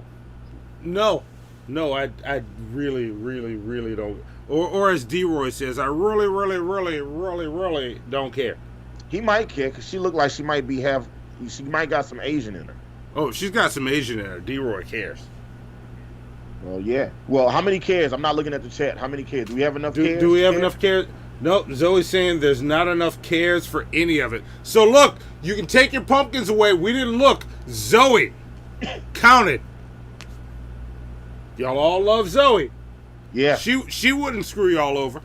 Are y'all trying to say that our lovely producer Zoe is screwing y'all over? Is that what somebody's trying to say? I wish a motherfucker would say some crazy shit like that. Yep. See? All right. Well, look. Now that we've done all the shit we don't care about, now let's move on to the next segment of the show. Yeah. Let's get into fair or foul. Also, shout out to y'all. We just went from having like 50 people watching and 20 likes to 50 people watching and 50 likes. You guys are amazing. Yeah. Y'all are awesome. Love that fan engagement. Tish also says there were no pumpkins this week. I feel like there was probably some pumpkins out there. If American Nightmare's hanging out, there's never not gonna be pumpkins. I'm surprised there were no carrots, but we'll see. I don't want to know what that means. Okay, now that that's over with, now we can move on to what is it? Fair foul. Fair foul is next. Yes. Okay, yes. Let's do it. Let's do fair motherfucking foul. Let's run it. Here we go. Yes. How big are your balls? Okay, Mr. Rashid. Are they ready for the truth? Yes, they're ready for it. Just love it. How do they hurt us? Because they love Phil. We don't need to give any time to that mess, do we? We're talking about deliverance. See, I'm talking, so many people out there are captives. And I'm talking about homosexual lifestyle. I was delivered from something like that. I was a prostitute for over 30 years. I sold my body on the street corners. See, I can talk about that sin. Hallelujah, because see, I was wrapped up, tied up, tangled up, and I loved it when I was doing it. Hallelujah, God came and purged me. Hallelujah, God made me get it the old-fashioned way. You just turn your soul unto me and I'll use you. But now I can shake for Jesus. Oh, look at you. Suck my cock, bitches. God bless you. Has the Imperial Magistrate reached a verdict? I have guilty or innocent. Feed him to the Sharkagons.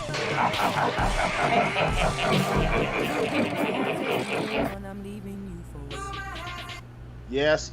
Oh, look at the new layout. Okay. I see you, Monty. I see you, nigga. Yeah, Go ahead, you see pop. Go ahead and put the dust off your shoulders real fast. All right, that shit fire. I like it. There we go. Fair or motherfucking foul. And I hope, Apollos, I hope you're still here because I very much would like you to chime in. Yeah, on look, these subjects. Apollos. Yeah, please, Apollos, if you're here, please watch this segment. Because, look, we're looking to get you on at the end of the month, bro. And look, y'all shitheads who don't know who he is, you will know at the end of the show. It's gonna be fun. Let's do it. Emily, the neighbor, sent me a text that says I'm doing my best Hannibal impression at work. You know what? That should be a segment on the show. Like, who can do the best Hannibal impression? Who can do the best Monty impression? Yes, absolutely. Let's see. All right, here we go. Oh, and just real quick, let's see. We also got some because I want to make sure I read the Streamlabs that came in. I don't want to miss anybody. Hypothesis and the Cinephiliac both sent some Monty erotica. Fuck. Is that right, well? After no. Well, let's get the shit out of the way. So I don't want the shit stacking up. I don't want to do like 9 of them. I think, but if you do 9 of them, then it's a satisfying ending. No, okay? no. Let's get this shit out of the way. Let's do it. We'll come back to the fair file screen, and then y'all can get ready. Like shitheads. Everybody watching. But look, wouldn't it be just better if we just do fair file, and if people decide to send more Monty erotica, then you could just read them all before we go into Monty's important shit? I guess so. Go. Yeah, that way. So look, if y'all want to send some Monty erotica, just for $2, you can send us some Monty erotica. And Monty loves. I cannot impress upon y'all the depth of conversations we've had to the point where it almost makes me uncomfortable talking about it, Monty. I don't mind admitting that to you right now. How much you love Monty erotica? How much it makes me uncomfortable when you talk about it. I couldn't see you through my finger here. Wait, what did you say? All right, so the way fair file works, everybody. Every day I, Hannibal the Beat Animal, do a deep dive on the news, and just like with shit we don't care about, I come across these stories on all these different websites. And when I come across these stories, when I get to the end of the story, sometimes I wonder to myself, was the end result fair or was the end result foul? So we're going to talk about a couple things that's going on in the world, and we're going to have you guys chime in and let us know what y'all think. So yes, for fair filing, I want y'all to understand this well, all right? What you got to do is hit at, like in the chat, you're going to hit at Hannibal and Monty. Right? Yes. When you type at HANN, it should pop up immediately. It says Hannibal and Monty Show. Yeah. And then it's trickier on mobile. I haven't figured out how to do it on mobile. Sorry if you're on a phone. Yeah. So, but some of y'all we're watching for, no matter what device you're on. Yeah. So type at Hannibal and Monty Show, right? And you'll know that it tags us because it'll pop up. And then when it tags us, write your fair file in there. Like write the whole answer, and we got you. Okay, yeah. It's gonna be dope. All right, and look, this is my first time seeing it. Monty and Zoe have been working on this all week, so this is my first time seeing it. All right, so the first story comes from the Daily Mail, right? Foul. And I haven't even read it yet, Monty. I haven't even read it. Okay. All right. And let me make sure I pull this up first because I want to make sure I can give Zoe the exact video I want her to play to our lovely producer Zoe. You're gonna play fair file video number 5 when I tell you to. Okay, that's gonna be the one that we play first. It's fair file video number 5. All right. Dave Chappelle performed. Okay, wait, hold on. Let me get to the actual story. Dave Chappelle put out a special recently, called 846. It was released on Netflix. I'm sorry, a video started auto playing on my computer all of a sudden.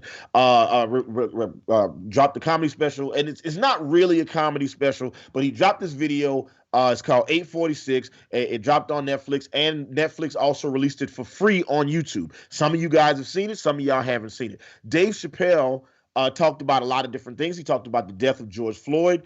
He talked about police brutality in America. He talked about Laura Ingraham, and he also talked about Candace Owens. And he said in the special, when he talked about Candace Owens, who was a part of the White House roundtable discussion on race in America last week, Candace Owens has criticized the black community for making George Floyd a martyr. Dave Chappelle in his special slapped back, saying, why does the black community make him a hero? Why did you choose him as a hero? We didn't choose him. You did. They killed him. It wasn't right. So he's the guy. Now, I could tell y'all about it. Like, if you haven't seen the special, and if you haven't heard what Candace Owens said, to our lovely producer, Zoe, could you play Fair File video number 5? All right, Monty spliced this together, and I saw it right before we did the show, and I think he did an excellent job. So this will give you a microcosm. Our lovely producer Zoe, play that video, please. Candace Owens, that rotten bitch. Hello, Facebook family. I have decided to do this video. It has been weighing very heavily on my heart. Try to convince white America, don't worry about it. He's a criminal anyway. That I do not support George Floyd and the media depiction of him as a martyr for Black America. I don't give a fuck what this nigga did. I don't care what this nigga did. I don't care if he personally kicked Candace Owens and her stinky pussy. For those of you who have not yet seen the clips and did not pursue or wait for more clips to come out, first and foremost, George Floyd at the time of his arrest was high on fentanyl and he was high on methamphetamine. This came back in both of his autopsy reports. If you pursue the 911 transcript, you can see the person describing somebody who is out of their mind high. She's the worst.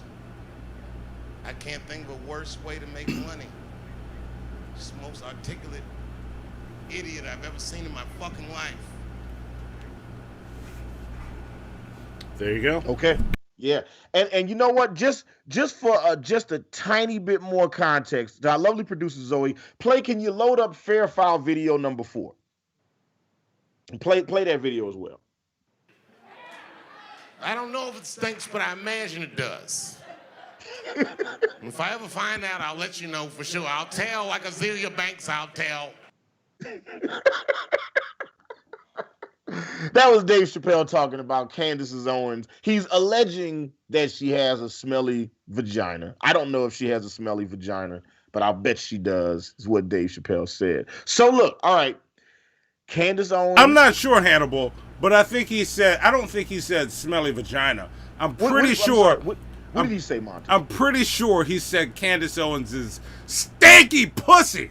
That's what he said. That's what he said. Okay. I'm pretty sure that's what he said. I don't think he said smelly vagina. I apologize. He said Candace Owens stinky pussy. That's what he said. Dave Chappelle performed the set in front of a socially distanced crowd in Ohio last weekend. Netflix released a special to its YouTube channel Thursday. The comedian spoke candidly about the death of George Floyd and encouraged Americans to listen to protesters on the street. Dave Chappelle then blasted Candace Owens, who has criticized George Floyd, and Dave Chappelle called her a rotten bitch and the most articulate idiot I've ever seen in my life. So, here we go. Let's talk about this right now. Is it fair or foul? And look, everybody in the chat, like I said, you gotta tag us. Make sure you hit at Hannibal and Monty so we can see your fair foul response. Write out as much as you need to. Okay? Is it fair or foul that Dave Chappelle labeled Candace Owens an articulate idiot in his comedy special? Yes. Monty. Raychel Jones, everybody in the chat, let us know what y'all think. Is it fair or foul that Dave Chappelle called Candace Owens an articulate idiot in his comedy special? We're going to, obviously, let's start with our guest, Raychel Jones, Monty. Everybody in the chat, go ahead and tag us. Let us know what y'all think. Fair or foul, let us know. Apollos Harris, let us know what you think, man. Yeah. We want your opinion. You know what? Look. You know what, Apollos? I'm gonna make an exception for you. Just write it out. I'm gonna come find that shit, nigga. All right, just write it. I'm gonna come find what you say. All right. Yeah. And this might go a little slow. We're getting the rhythm here, me and Zoe. Take your time, Zoe. No stress. No stress. After I answer this, I got a jet for dinner downstairs with my family. Okay. So wait. Are you out? Are you coming back later? Or are you out for good? Okay, no, I'll leave it up. So when I finish, if y'all still on here, I'll definitely hop in. All right, we'll keep the option open. But look, if I don't see you coming back, I just want to say bye. I enjoyed the fuck out of you on the show. I love your spirit. Like, I want to do this again. And I apologize to say I didn't know we was having family dinner, so I get it. I get the time confusion. I know what happened. You're good. And shitheads, don't give her shit in the comments. Please don't, guys. Don't give her shit in the comments. We want her back on the show. Like, I really did enjoy you. So, I enjoy you guys. So I want you back. So keep it open. All you got to do is talk, and Zoe will pull you back up on camera. You don't have to even let us know. Just jump in and start talking. So to answer the question though, was he foul or fair? Yes, fair foul that Dave Chappelle called Candace Owens an articulate idiot. Is that a fair foul observation? Yeah, it was definitely fair. It was definitely fair. Like when I went to Revolt, I think it's up. It's like 1 million views now with the Revolt that she had. Oh, with Killer Mike and T.I.? Yeah, I was actually there. So it's my first time like knowing who she was, and honestly, some of the things that she said I agreed with, but then there's a lot of shit that I was like, no, what the fuck are you talking about? But my thing is, like, it seems like she goes out of her way to say the most ignorant shit ever and back it up with just talk, like big words and stuff like that. Why, if we're mourning a man's death, this guy died with a knee on his neck for 8 minutes or however seconds. 46. Why does she feel the need to go and say, well, why y'all acting like he a hero? And, did you look at his record? He ain't no. That's not the conversation we're having, sweetheart. We're not having that conversation. You're trying to fight a fight that's not your fight. Yeah. Why are you trying to fight a fight that's not yours? Yeah. So, and it's some other things. Actually, I went to. She did something. It was her and Cornel West. I think it might have been an old clip or whatever have you. I've seen that one. Yeah. So what said, like the way she talked to him is like you're not even respecting your elders.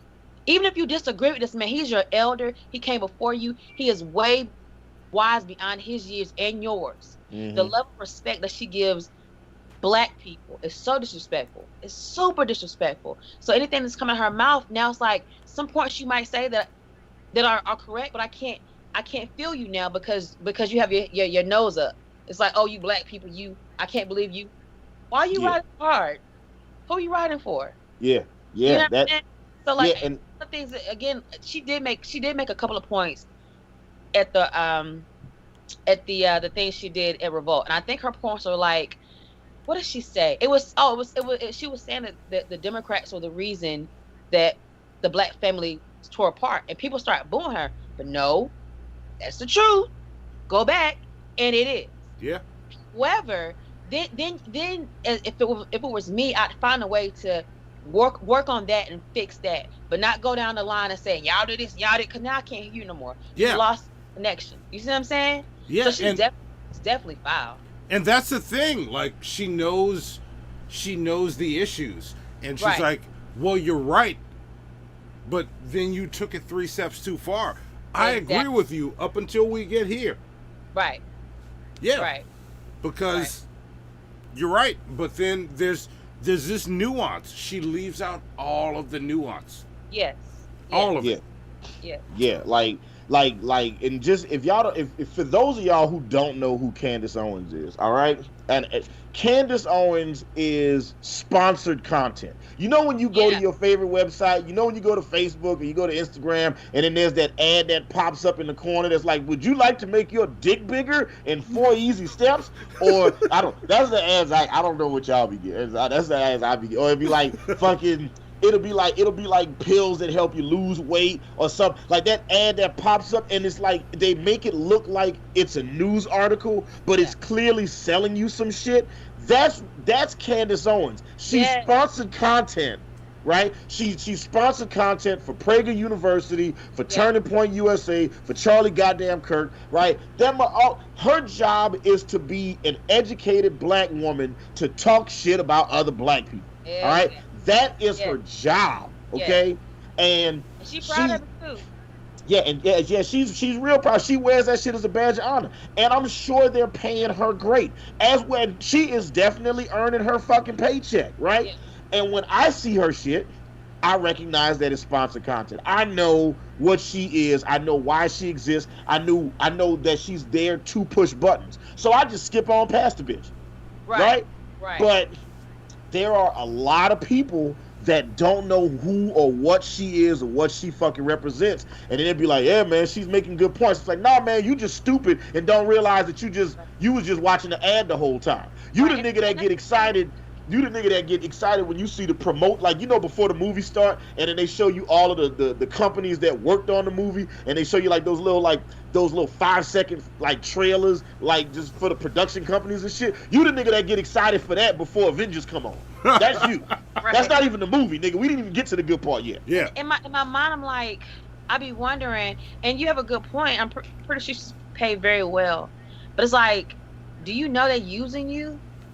You know that you're she absolutely knows they're using her. Yeah, she's absolute. Listen, we did a live stream with Jesse Lee Peterson, right? Who, if y'all don't know who Jesse Lee Peterson is, he is basically the person they based Uncle Ruckus on. I'm convinced that Aaron Magruder based Uncle Ruckus on Jesse Lee Peterson. All right, and when we sat down and talked to Jesse Lee Peterson, it became abundantly obvious to me that nigga is getting paid to say crazy shit. Yeah. Wow.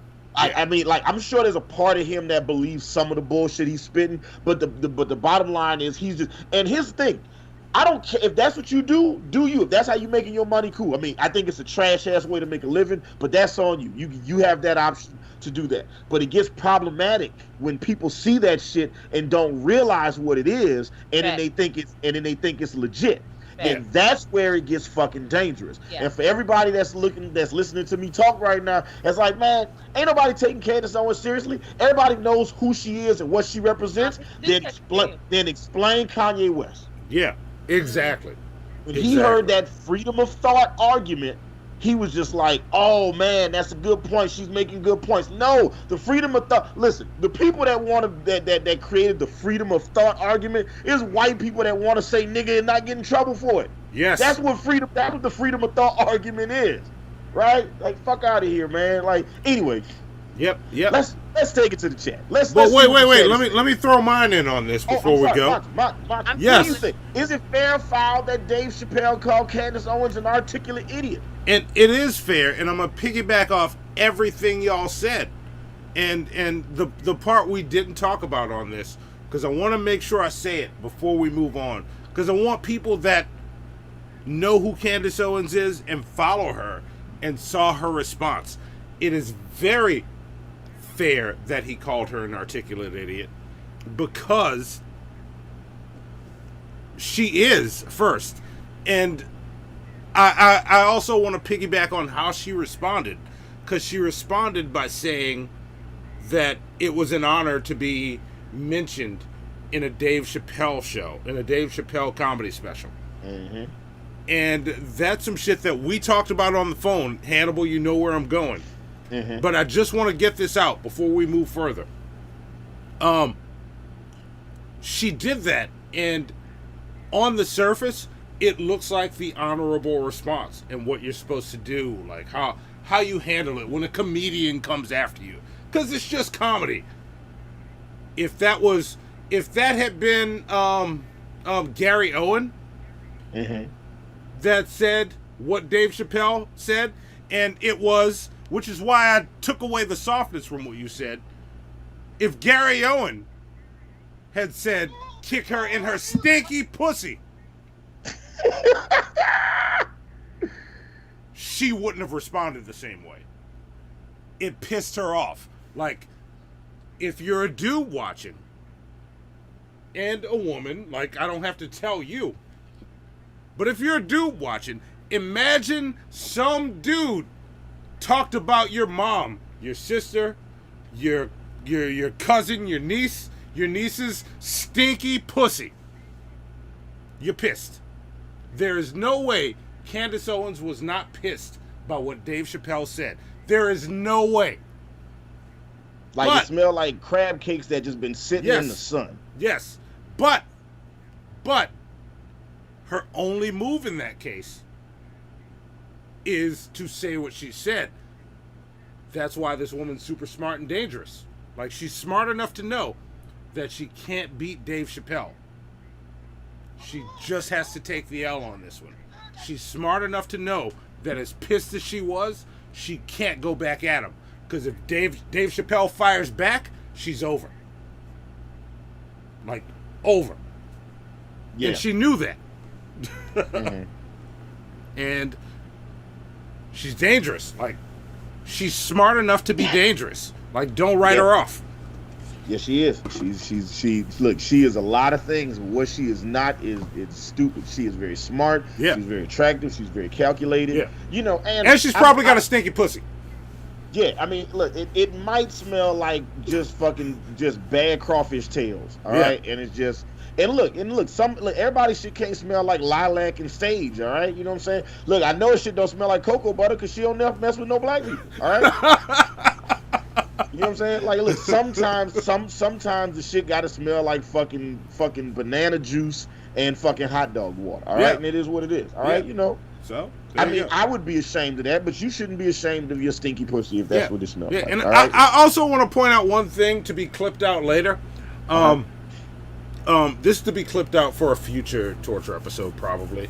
But Pimp Monk got thrown under the bus and called a piece of shit by someone on YouTube for saying that her pussy stinks.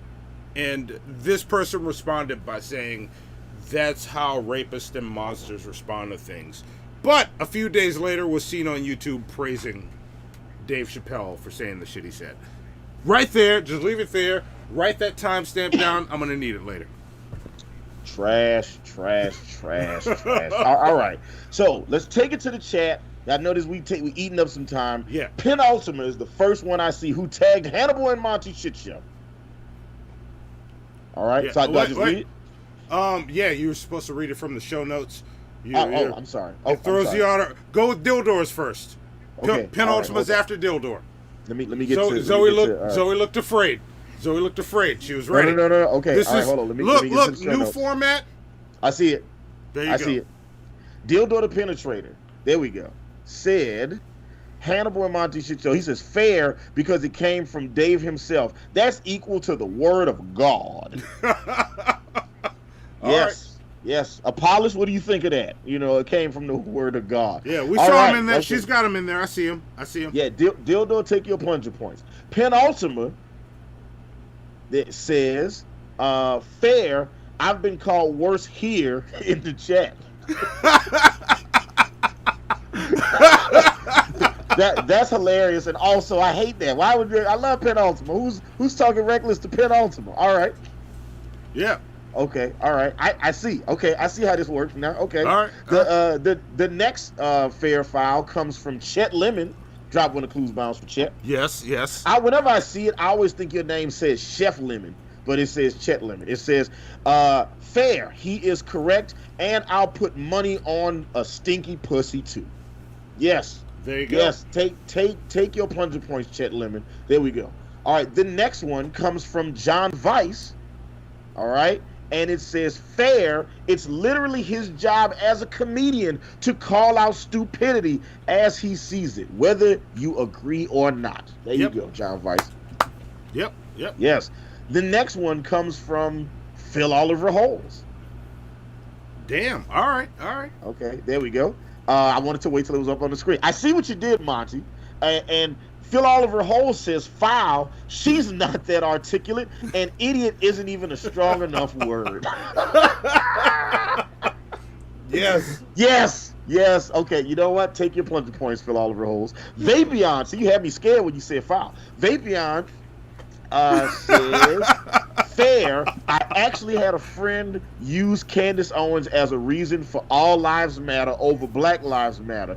Lost a lot of respect for him, but that's happening a lot lately. Yeah, you're right. It is happening a lot. And then, look, there's a lot of people that feel like she makes great points. And look, if you don't pay close attention to what she says, because she talks really fast, she'll say a half-truth and then zoom past it with a bunch of facts to support that half-truth. And it's like, but you got to stop her when it happens, because, like, hold up, bitch, your thesis wasn't right. Your thesis was all fucked up. So, there. Destruction Inc. Is next. All right, Destruction Inc. said, I'm waiting for it to pop up on the screen, and it's coming any second now. Destruction Inc. Here it comes. There it is. Bam. Destruction Inc. says, fair, Candace Owens loves free speech, right? Yeah, she says she loves free speech. So she should love, the free speech that she's getting. Yeah. All right. She can have a stinky pussy. It's okay. Yeah. There's nothing wrong with that. Like, it's freedom of speech. You know what I'm saying? Yeah. Having a smelly pussy, having a stinky pussy. I'm sorry. Yeah, stinky. It's stinky. Don't look. Let's not go too far, Hannibal. It's not smelly. Yeah. It's not smelly. It's stinky. Yes. You know what? Damn, man, that's offensive. Far be it from me to put stinky pussy in Dave Chappelle's mouth. All right, I'm not doing that. All right, like put smelly pussy. I'm sorry, stinky pussy. There we go. The next fair file comes from Apollos Harris. What's up, Apollos? What do you say? Apollos Harris says, wait a minute, let me get it. He says, hope y'all saw it, but in case y'all didn't, Dave Chappelle flagrant foul, technical foul, ejected, Hollywood, Hollyweird are nothing more than higher ups of U.S. We all saw the same footage. All right, look. Apollos Harris, we're going to talk, bro. Like, I'm going to tell you right now, I have seen your entire channel, man. All of it. Wait a minute. Let me read this again. Just make sure. Apollos Harris, he says, y'all, hope y'all saw it, but in case y'all didn't, Dave Chappelle, flagrant foul, technical foul, ejected, Hollywood, Hollyweird are nothing more than higher ups of U.S. We all saw the same footage. We did. We saw the same footage. I feel like you're building to a point, and I haven't gotten to the point that you've gotten to. But I haven't seen your videos yet. Monty's seen them. I haven't seen the videos yet. I think we're gonna take a look at some of them later. Yeah, so we're gonna look at some later. We're gonna look at some later. But look, I ain't mad at you. Wait, I want to tell Apollos Harris, I'm not mad at you. I'm not looking to be, enemies with you. I disagree. That's all I'm saying. Well, I need more information. I can't. You'll get some. I need more information. Before I say anything, I need to know. Here we go. Let's see. All right, the next comment comes from Queen D88. All right, what's up, Queen D88? Yes, it says fair in that he's a comedian, but foul in that she's partly right. The actions of the rioters as a whole don't reflect the Black Lives Matter narrative they parrot, but the ideals are sound. Okay. All right. Well, all right. That there's some. I'm trying to process all of it. He says fair in that he's a comedian, foul in that she's partly right. The actions of the rioters as a whole don't reflect the Black Lives Matter narrative they parrot, but the ideals are sound. And look, I feel like I've said this a couple times. I don't know if I've actually said this on the show or not, because I think I've said this in private conversation with a bunch of people. Yeah. But everybody that's protesting is not rioting. Yes. Everybody that's rioting and looting is not protesting. And look, this is where I agree with our new friend Apollos Harris, and y'all be nice to him in the chat. Don't give that man shit. Don't. He's awesome. I enjoy him. I only pick people that I enjoy. So, but this is where I agree with him. Don't let yourself be sold something that's not true. I'm talking to you too, Apollos Harris. Don't let yourself be sold something that's not true. look at it and think about it. Like, what's the logical conclusion? Hannibal, continue. I'm sorry, I didn't mean to cut you Well, off. no, I think that was it. That was the last one I saw. Okay. Yeah. So I see now how. Okay, I see the new setup for. Okay, all right, okay, I'm good. Yeah, all right, yeah. Let's move on to the. And look, keep in mind. Let's get away from Candace Owens and her stinky pussy. Yeah, and keep in mind as we move forward on Fair or Foul, Zoe's gonna gather them, and they'll be pulled into the queue. And anything that comes after a certain point, we don't know the warning point, so send them in as quick as you can, and we'll get you on screen just to keep the segment moving, so that she can keep up with the visuals. I hope you liked them. So what's the next one, Hannibal? Okay, all right. The next Fair Foul. Let me pull it up. Let me get to it. There we go. It is. Yeah. The next story for Fair Foul comes from Politico, right? Joe Biden apologizes for controversial "you ain't black" comment. We haven't talked about this yet, and I actually haven't even seen the footage. I've only heard about the footage. You gonna see it tonight? Okay, all right. Hold on, let me see what video it is, just so I can make sure I tell our lovely producer Zoe. It is Fair Foul video number 2, Zoe. All right, here we go. African-American support was crucial to former Vice President Joe Biden's 2020 primary victory, and his ability to turn out black voters in November could make or break the general election for Democrats. So after comments to a popular black radio personality Friday morning, wait a minute, you can't just do that to Charlemagne, wait a minute. So after comments to Charlemagne the God, Charlemagne the God. Who don't know shit about comic books? Come on, Charlemagne. Angela Yee and Charlemagne the God. Yeah. So after comments to a popular radio personality, Charlemagne the God, it induced queasiness among some of his allies. The party's presumptive presidential nominee eventually apologized later that day. Now, to our lovely producer Zoe, could you go ahead and play Fair Foul video number 2? This is so I finally get to see it. I've heard I've read it, I've seen it in quotes, but this will be my first time. I will say before you seeing watch this, and just for everybody else that watches, if you haven't seen the clip, go back and watch the whole interview. I always encourage people to do that. But here you go. Continue. I just want to throw that in. That's my platform. Watch the whole thing. Yeah, watch the video, make up your own damn mind. All right, Zoe, tell lovely producer Zoe, play the video, please. I tell you, if you have a problem figuring out whether you're for me or Trump, then you ain't black. There you go. That's what he said. He did Zoe, say that. Zoe, play that one more time. one more time. Here Zoe. comes. Here play comes. One more time. I tell you, if you have a problem figuring out whether you're for me or Trump, then you ain't black. He said that. He did say that. He did. He did. Damn it. God damn it, Joe. Yeah. He said it. You right there. Asshole Joe. God damn it. Fuck it. All right. In an interview with the Breakfast Club that aired a while ago, like a week or so ago, Joe Biden responded to a question from the show's co-host Charlemagne the God. Charlemagne the God by saying that if you have a problem figuring out whether you're for me or for Trump, then you ain't black. He eventually walked back those remarks hours later. Oh, wait a minute. There we go. He eventually walked those remarks back hours later, acknowledging in a campaign call with black business leaders that he had perhaps been much too cavalier. No shit, nigga. Anyway, Joe Biden says, I know that the comments have come off like that. Well, he said, I know that the comments have come off like I was taking the African-American vote for granted. Yeah, it's exactly how it came across. I mean, a little bit. Nothing could be further from the truth, Joe Biden says. I never ever done that.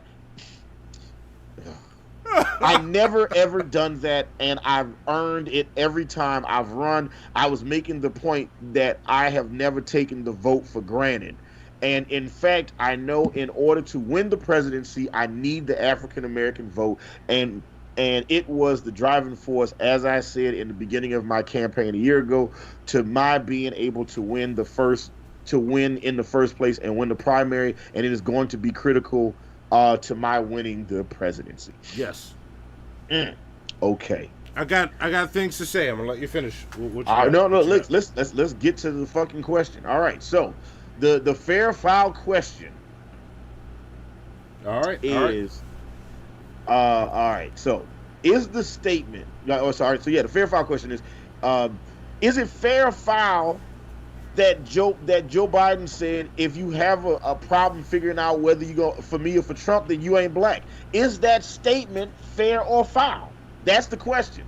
Is that statement from Joe Biden, is that a fair statement or a foul statement? If you have a problem figuring out whether you're for me or for Trump, then you ain't black. Everybody in the chat, tag us. Let us know what you think. Yeah. Monty, I know Tag Raychel Jones. Hannibal and Monty show. Raychel Jones, if your voice is still there and you want to chime in, darling, let us know. Yeah. Monty, yeah, let us know. Is it fair or foul that Joe Biden said, if you have a problem figuring out whether you're for me or Trump, then you ain't black? Yeah. You want to go first, Monty? Yeah. I'm gonna go first, and then we'll get your opinion before we go to the chat. That way we can build it up. Make sure you tag us. Yeah. And by the time we stop, whatever the cutoff is that Zoe has, that's what we're reading. And I'm sorry, it's the easiest way for this to work. We're trying to keep the audience engagement, but we're trying to make this shit look like it looks. So, but this is my first time hearing the shit. So now that I'm hearing the shit, I'm just like, process it, and I'll chime in with my thoughts. Like, I watched the entire video, and what I saw through the entire video is a reflection of the statement you read from Joe Biden as his apology, which is why that apology doesn't really work for me, because it just says the same shit. Like, to me, it's, imagine you said some highly inappropriate shit to a woman when you were acting thirsty as fuck. But your apology just verifies that you were being super thirsty. Okay, I just wanted to fuck. So let's say, all right, I was like, hey, Candace Owens, I really want to have sex with your stinky pussy. Yeah. Right? Yeah. And then she says, no, that's gross. I don't have sex with black guys that wear masks. And I was like, you know what? Fuck you and your stinky pussy, bitch. I don't want it no way. I heard it stinks. I apologized, and I was like, you know what? I did not mean to say that you had a stinky pussy, Candace Owens. I did not mean to say that. I was angry, and I shouldn't have said that your pussy was stank. Is something like that, Monty? It's kind of like that. Kind of. But not really. But it's kind of. But, and that's what I heard. Like, Joe Biden spent the entire interview talking about how much he was for black people. Like, fuck. The example I just came up with, you would fucking shit on me for. I gotta think of a different one. Fuck you, Has something to do with white women, huh? Fuck you. Has something to do with white women. And it was a good one. I'm not using. Look, listen, man. Live your truth. Okay, just go ahead. No. What were you about to say about Emily Blunt's face? Go ahead. What were you about to say? Nothing. I'm gonna go somewhere different. Like, no, he spent the entire time talking to Charlemagne, and it was obvious the entire fucking interview that he was trying his best to talk to black people. It's like that old white dude that you meet that constantly calls you my man, brother. What's up, soul brother? Yeah. Yes. tries to give you a fist bump all the time. That was Joe Biden on the Breakfast Club. Yeah. That's the foul part of him being on the Breakfast Club. That was just the natural conclusion of it. But I will say that happened, and we saw that he was clueless all along moving into it. Mm-hmm. He's obviously better than Trump. Like, he said that, but he's dumb. He doesn't know any better. Bruh, He just called me Donald my Trump man, is soul going, brother. like, when they finally have a debate, Donald Trump is going to bury Joe Biden. Oh, yes, absolutely. Absolutely. We gotta prepare for that. It's gonna be watching like two grandpas fight with each other, except one of them is completely senile and one of them is slightly senile and racist. Yeah, one of them has Twitter and knows how to use it. Yes. Yes. Like, be prepared for that. We don't want this motherfucker back. Joe Biden fucked up. He's dumb. Just saying, Bernie Sanders wouldn't have made that mistake. That's all I'm saying. He wouldn't have. And he didn't. Bernie Sanders has been on the Breakfast Club and did better. Yeah. And if you haven't heard about it, proof. Yeah. Jesus Christ. I just want to just take it to the chat, man. Look, so take it there. Take it there. We're ready. Let me go. Let me get to the show notes. It's the second one in the show notes, and we got all the stuff there. I got you. Let's see. I got it. Okay. There it is. Man, y'all collected these up quick. Shout out, drop one of Clues bombs to our lovely producer Zoe, kicking ass and taking names. So the fair foul question was: is it fair foul that Joe Biden made the statement, "If you have a problem figuring out whether or you're for me or for Trump, then you ain't black"? Was that a fair foul statement? Vapion says fair. I heard that. He says it's fair. He says I heard that. Then the "you ain't black" line is a thing on the show, which to me makes it tone deaf, pandering like Hillary's Pokemon "go to the polls" line last election. Yeah, it does come across as tone deaf. Vapion calls it fair. Okay, let's see. John Weiss, get his name up on the chat. There we go. Boom. John Weiss says, foul statement from a damn Q-tip haired white boy, that empty suit. He keeps this up and the orange circus clown is going to kick his patsy ass. Yes. Listen, I'm right there with John Weiss.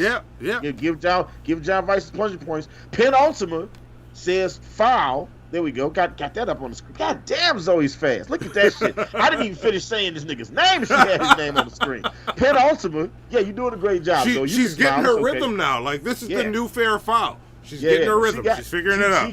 She's killing this shit. All right. Penultima says foul. So if I don't like either of them, what am I? Laotian? Eskimo? Right. Yeah. If I don't like Donald Trump and I don't like fucking Joe Biden, what does that make me then? If I'm not black and I'm not white, then what is it? You know what I'm saying? I guess you're just a Norwegian, I guess. A Norwegian. A Norwegian? It's not a thing. All right. The next one comes from Chet Lemon. Please tell me we got one from Apollos. Do we have an Apollos one? No? I would like an Apollos one. Apollos, if you're there, drop one in the chat. I just need to read it because I want to hear your thoughts on it, man. I'm curious. We got one. I'll have Zoe throw it up on screen and I'll read it. I just saw him say something. I glanced at it. I don't know what it means. He had a question, but I'll read it. Chet Lemon says he calls fair on this one. He says, I think we was going along with the show. I think they do a bit called "You Ain't Black" or something like that. Yeah, there is a bit, and you know what? I'm glad Chet said that. Also, drop one of Clues bombs for Chet Lemon for watching the Breakfast Club. Yes, right? Yes, they do a bit like that. They do have a bit on the show called "You Ain't Black." So if Joe Biden was doing a part of the bit, right? It plays right into what I was saying. This dude was thirsty the entire interview. That's just more of it. It's like, yeah. You're funny, but I still just want to fuck you. Yeah. That's what he did. That's, you know what, Chet Lemon, take your plunger points. Chet Lemon deserves plunger points for knowing it. All right, yeah. Danny Lisner is next. Danny Lisner says, boom. He says foul. Oh, you know what I just noticed? On the motherfucking screen, it says your name. It's got foul, and it's got a big ass bird it's got a bird on this because it's foul. It's a bird. Yes. Wow. Yes. I'm just seeing that shit now. God, Auntie, you and Zoe. I tip my mask to y'all, okay? Tip my motherfucking mask to y'all. Look, I don't know if y'all been watching this shit. This is my first time seeing this shit now. That is awesome. That's, you know what? I tell y'all, you know what I'm saying? If you gotta have a daughter, make sure she mixed race, all right? Because for some reason, Zoe is crushing this shit tonight. God damn. Have you a little Carl Kanai and have you a little Karen mixed in. There you go. All right. You know, I don't know. I was trying to think of a white woman's name that would start with the letter M. I'm not even gonna say one because you're gonna set me up with it. Nope. Aaron, what's a white woman's name that would start with the letter M? Megan. Megan. Okay, there you go. Have a little bit of Monty, a little bit of Megan. There you go. There you go. Fuck All right. you. Danny Fuck you. You're trapping.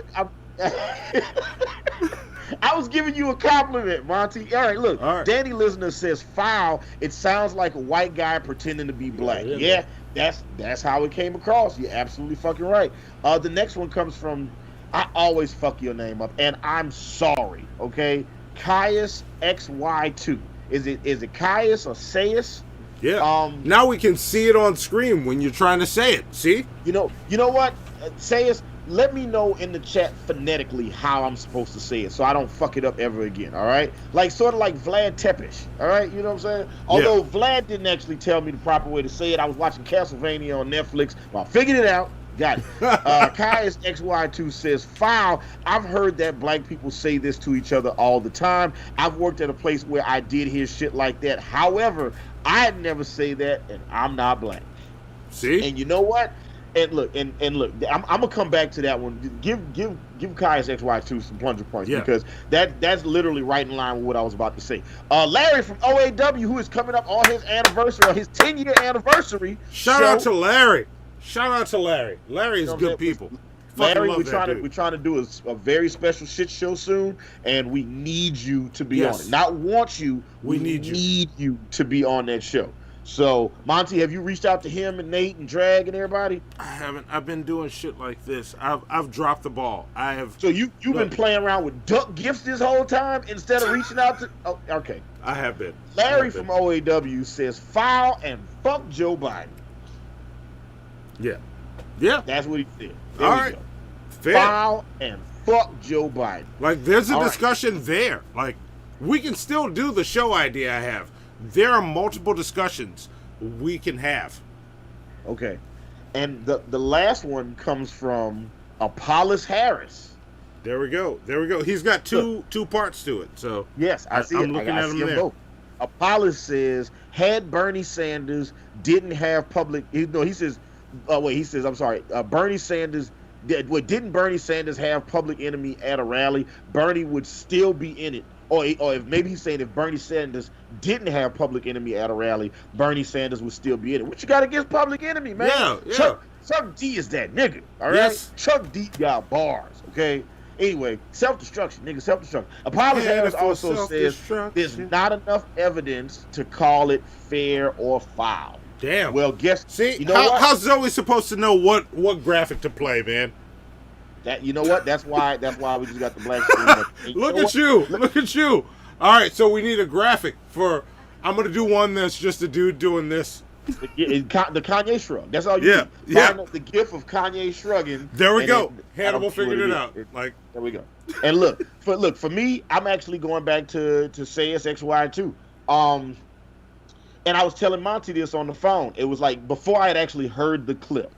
If I was in a barbershop, right? It's a bunch of black people there. One guy's getting tapered, one guy's getting a line in, then one dude's getting his sideburns, the other nigga's getting that fucking black spray shit, to make his beard look fuller and more luxurious and all that shit. It's a bunch of black people sitting in the barbershop and we're just talking shit or whatever, and a bunch of black guys is talking, and one black guy says, man, I don't really know who I'm finna vote for in November. Maybe it's gonna be Trump, maybe it'll be Joe Biden. I'm not all the way sure.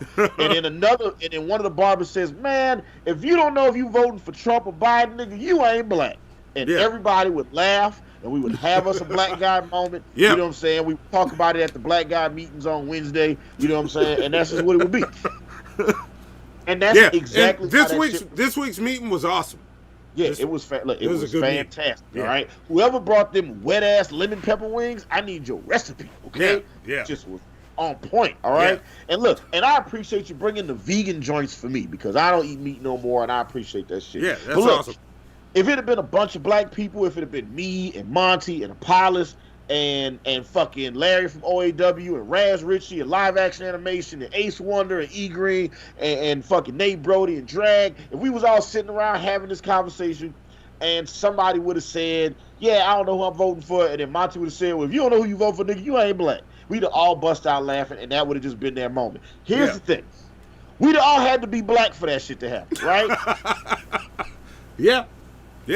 Look, when a white person tells you that you ain't black okay? Yeah. There's like if a black person is talking about Carlton Banks being like a white black dude that acts like a white dude, we'll laugh and joke amongst each other. But if a white dude says that to Carlton Banks, he might get punched in the throat or the stomach.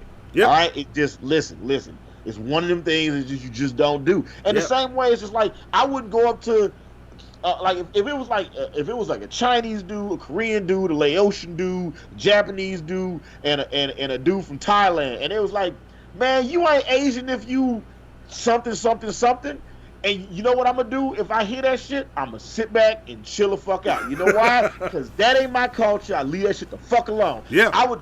If it was a bunch of white people, right? One dude is German American, one dude is Irish American, one dude is Scottish American, one dude is Australian American, right? One dude is Welsh, okay? And they're like, man, you ain't white if you don't got cargo shorts. You know what I'm saying? Or whatever the white equivalent would be. You know what I'm gonna do? Keep my motherfucking mouth shut, because that ain't got nothing to do with me and my phone. Yeah. Right? You sit back and observe. Yeah, and it's like whoever Joe's handlers is that didn't give him the right tray of pills. Maybe, you know what happens with old people? They get that, you know how they get that long tray of pills with the days of the week on it? Yep. Maybe he got the Tuesday pills and the Thursday pills mixed up. You know what I'm saying? Maybe he got his blood pressure medicine mixed up with his Cialis, and then it had everything all twisted up inside. I don't fucking know. You know what I'm saying? You might be right. Listen, Joe Biden could very much lose this election. All he got to do is keep talking. Yeah. So, yeah. Plus, it's like, let's not be real. He's just the best available candidate. He's not even the best fucking candidate anyway. So, and as a black person, I don't like the idea that my options is Donald Trump or Joe fucking Biden. I'm like, man, who the Green Party option is? Fuck, what the Libertarians got going on? The diet Republicans, what they got going on? Let's move on to the next fair file, the last fair file. Fair file, and we're gonna speed through it. Get your comments in quick. And I saw your last one, Apollos Harris. We'll have to chop it up. Look, I think I might actually like you, dude. I disagree with you on a bunch of shit, but we can talk about that. But what's the episode we want to? What's the date? The last of this month. Like it would be. We're shooting on the for 26th. we're shooting for the 26th. See if you're available on the 26th. Zoe's going to hit you up. I'm going to get you in touch with her. She booked stuff for us. She'll make it happen. But, Apollos Harris, look, listen, June 26th. Yeah. Right? If you available, I will and look, Zoe, for y'all that don't know, like, I had already planned it before I saw what he posted today, and we started talking in his comment section. I'm like, bruh, we might have to finish this on the show. But Monty, real quick, let me ask you, I'm looking at the time right now. Do you want to do this third fair file, or do you want to move right into Monty's important shit? Let's see. Because we burned Zoe? a good bit of real estate on How do you this. feel, Zoe?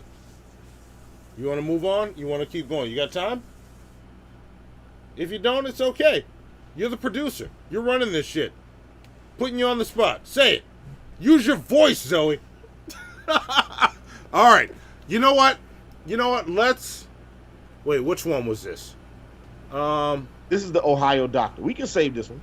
No. Let's do this one, and let's do it quick. And you know what? Okay, I got you. Look, throw your fair files in the chat. We'll see them. They'll be documented. We'll give you your plunger points for it. But let's do this, because this leads in to my important shit. Oh, so let's talk about this. Okay, gotcha. All right. And the last fair file we have comes from the Charlotte Observer. Why it comes from the Charlotte Observer, I'm not sure, but it doesn't matter. We're gonna talk about this shit anyway. And Ohio lawmaker. I'm sorry. Let me set this up right now. To our lovely producer Zoe, go ahead and load up fair file video number 1. Okay, load up fair file video number 1. An Ohio lawmaker who asked, you know what? No, I'm not even gonna say this. To our lovely producer Zoe, play the video. Just play the video. Just play it. Here it goes. Growing calls tonight for an Ohio state senator to step down over what he said about African Americans and COVID-19. Republican Steve Huffman was speaking to the director of the Ohio Commission of Minority Health, who testified the black community has been disproportionately hit by the virus. The senator admitting there are clear disparities, then asking this. Could it just be that African Americans or the colored population do not wash their hands as well as other groups, or wear a hat, or do not socially distance themselves? Could that just be the explanation of why the higher incidence?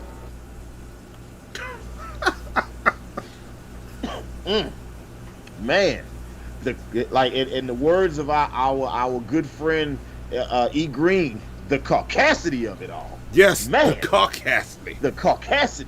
An Ohio lawmaker who asked if the colored population is hit harder by COVID-19 because they do not wash their hands as well as other groups, has been fired from his job as an emergency room doctor. So don't worry, guys, he's still a senator. Okay? But he's not an emergency room doctor anymore. Ohio Senator Steve Huffman asked the question Tuesday, and just to remind y'all, he asked the question, if the colored population, right? And just in case y'all didn't know, the color is black, right? Or, yeah, that's the color we're talking about. That's the shade, or various shades of brown, right? You know what I'm saying? He wanted to know if the colored population was hit harder by COVID-19 because they do not wash their hands as well as other groups, has been fired from his job as an emergency room doctor. Okay? Ohio Senator Steve Huffman asked the question Tuesday during a hearing on whether or not to declare racism a public health crisis. And he says, we know it's twice as often, right? Well, he said correct. He says, we know it's twice as often. Could it be the African Americans, the colored population? So let me just say that. He said African Americans, then paused, and then said the colored population. I was gonna hit on that. You caught it. All right. Yeah. That was the then shit I saw. He said, could it be that the African Americans, the colored population, do not wash their hands as well as other groups, or wear masks, or do not socially distance themselves? Could that just maybe be the explanation of Are they why having too many cookouts? They like to fist bump. Yes. Is it possible that they've been doing too much of the twerking on each other? Is that what it is? The grinding of the buttocks against the genitalia? Is that maybe that's what it is? Put this shot back up on the screen. Look at the look on his face as he asks these fucking questions. Look at this motherfucker. Look at him. Look how sincere he is. He doesn't understand. Ooh, shit. Look and read the captions. Could that be the explanation of why the higher incidence? Yeah. He says, look, I got lots of friends that are colored. I got lots of friends that are colored, okay? I got a colored maid that works in my house, okay? She's awesome. On Thursday, Senator Huffman was fired from his position as an emergency room physician for the line in questioning. And the hospital says Dr. Huffman's comments are wholly inconsistent with our values and commitment to creating a tolerant and diverse workplace. That's it. The nigga don't got a job no more. That's it. He does it. All right. Yeah. What's the question? And there are also people that want him to step down as being a senator. But right now he is still a senator. He is an elected official. But he is definitely not an emergency room physician anymore. So, to everybody watching Hannibal and Monty Shit Show, Raychel Jones, if your spirit is out there floating around somewhere and wants to join in the conversation, everybody in the chat that's watching the show, let us know. Is it fair or foul that Senator Huffman was fired behind these comments? Is it fair or foul that Senator Huffman lost his job because he asked the question if the reason that colored people are getting the coronavirus is because they're not wearing mass social distancing and they ain't washing their hands? They're not washing their colored hands. I don't know. Maybe he's right. I don't know. Maybe he's wrong. Maybe he's white. I don't know. I don't know. Monty, everybody in the chat, let us know what y'all think. Monty, Yeah. is it fair or foul that Senator Steve Huffman, lost his job as an emergency room physician behind this? Yeah, he and was a senator and he's a doctor. This nigga doing 2 jobs. Okay. Yeah, and he's look, doing 2 things. Look, I'm gonna do it a little different this time. Okay. I'm gonna ask you what you think first, and I'm gonna do a quick scan through the chat, and I'm just gonna give the consensus of what the chat says because we're running low on time, so we can keep the show moving. So, what do you think? Is it fair or foul to you? Okay. So this isn't a matter of whether this is fair or foul. The question is, how foul is it? The real fair foul question should be: is it fair foul? This nigga still allowed to be a fucking senator? You know what I'm saying? Now, is it fair foul that he lost his job behind this? Is fair. It's fair. Like, I feel like you gotta know in this day and age. And you know what the worst thing is? I don't know if he's racist or not. You know, and I entertain the probability that he was just talking. It was kind of like a Freudian slip of the tongue, like when Obama got elected for president back in 2008. There's a video of Lindsay Lohan, and they asked her, "Oh, so you know, how do you feel about Barack Obama being president?" She's like, "Oh man, I'm so happy we got our first colored president." And her team has scrubbed that video from the internet, right? That motherfucker is gone. Sort of like that time Beyonce was doing a concert and she tripped and fell. That motherfucker, that video is gone. Yeah, she had the Hulk face removed. Or that time that the UFC was gonna do a pay-per-view in North Carolina, and because of the bathroom ban, they was like, nah, we're gonna go ahead and relocate that pay-per-view to Atlanta, Georgia. There's no proof that shit happened. It happened. I was there. I work at the place that they had it. But if you try to scour the internet for proof, you can't find it, right? So look, we might have gotten demonetized because he mentioned it. Yeah, look, listen, it might have been a Freudian slip. You know what I'm saying? But you know what? I'm gonna tell you, like the police told me when they gave me that last ticket. Some mistakes you only get to make once. All right. So yeah, fair. Lost the job. All right. And Zoe, play the fair clip. And just put everybody on it, or just leave it as it is. The consensus is fair. I saw one foul, and it was from Destruction Inc. Foul. This firing seems backwards. I will question you why. Start that discussion in Discord because I'm jumping into that one. Brian Harris says fair as fuck. First, no one said colored since the 1950s. Also, is that racist fuck's gonna ignore all the white folks in Florida who couldn't wait to bum rush the beaches during this pandemic? Like, and look, every place that is reopened, all the places that have reopened, their coronavirus numbers have exploded, right? It's like they got new cases, new deaths going through the roof. So yeah, and I think it'd be curious to see what he says about that. But I'm seeing a lot of affairs in the chat. Caius says fair, not because it's fair, but because I want Hannibal to see this. K-I-us. Yeah. Gotcha. Thank you. K-I-us. So, I also literally write the name out just like this every time you say it. Not mad, just amused. So you know what, Caius? K-I-us.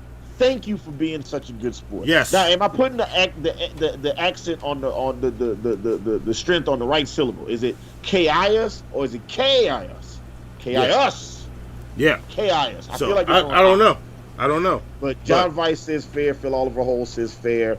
Destruction Inc. Says foul. This firing seems backwards. Okay, interesting. We should talk about that.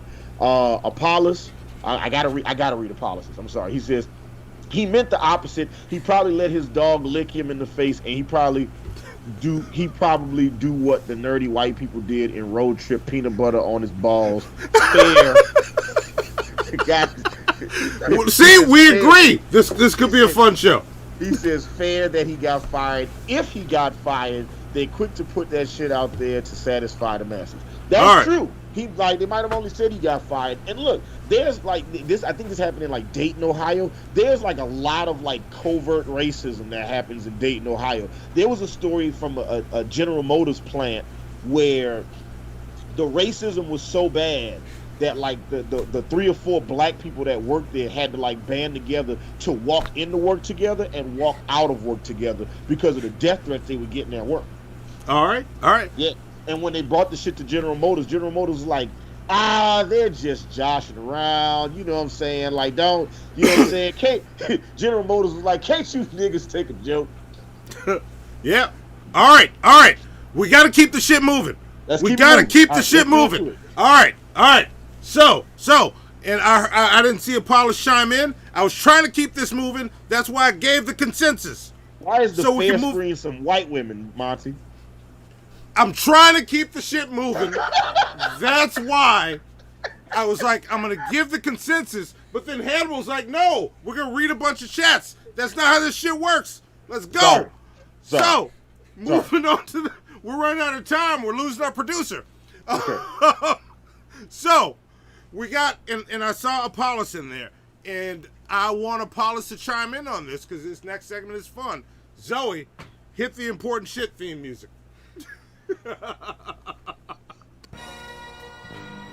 FlyingZombies.com, Blog Talk Radio, and Team MFN proudly present Hannibal and Monty's Action News with L. Damon on sports, Keith, the man on the street, meteorologist scientist Mel on weather, and Hannibal and Monty's Action News anchors, Hannibal and Monty.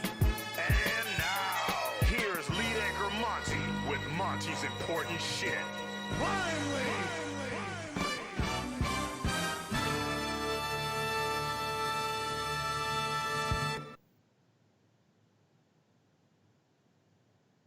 Yeah, turn your mic on, Monty. Mic's unmuted. There you go. Got my You got jacket it. on. I'm all suited up. My tie. Am I looking good? Look, let's see. How am I? There we go. All right, I'm good. All right, cool. Yes, important shit. And I'll give my answer to the fair foul question here. I will say it is fair as fuck that dude got fired, because it sounds to me that this dude didn't actually go to medical school. Why the fuck is he a doctor? Like, racism aside, like, why the fuck is he still a doctor? He shouldn't be a doctor if he thinks that there's some solution like that for black people getting this more. Like, you didn't pay attention. Like, get the fuck out of here. But with that in mind, this whole situation got me thinking, and we've referenced the Breakfast Club one other time on this show, and with that and this, and it was all in fair foul, it sort of tied it together. I was like, well, maybe what our Uncle Charlotte says was wrong, that the craziest people in America come from the Bronx and all of Florida. Maybe that's wrong. What the fuck's happening in Ohio? We don't know. So I started digging into news in Ohio. So I went down the rabbit hole to see what the fuck was happening in Ohio, to see if there are crazier people in Ohio than the Bronx and all of Florida. So for those of you that don't know how this works, important shit, I'm about to read to you 4 stories of crazy things that happened in Ohio. I made up one of them. And I'm sorry to target you, bro, but Apollos Harris, I want to see if you get this shit right.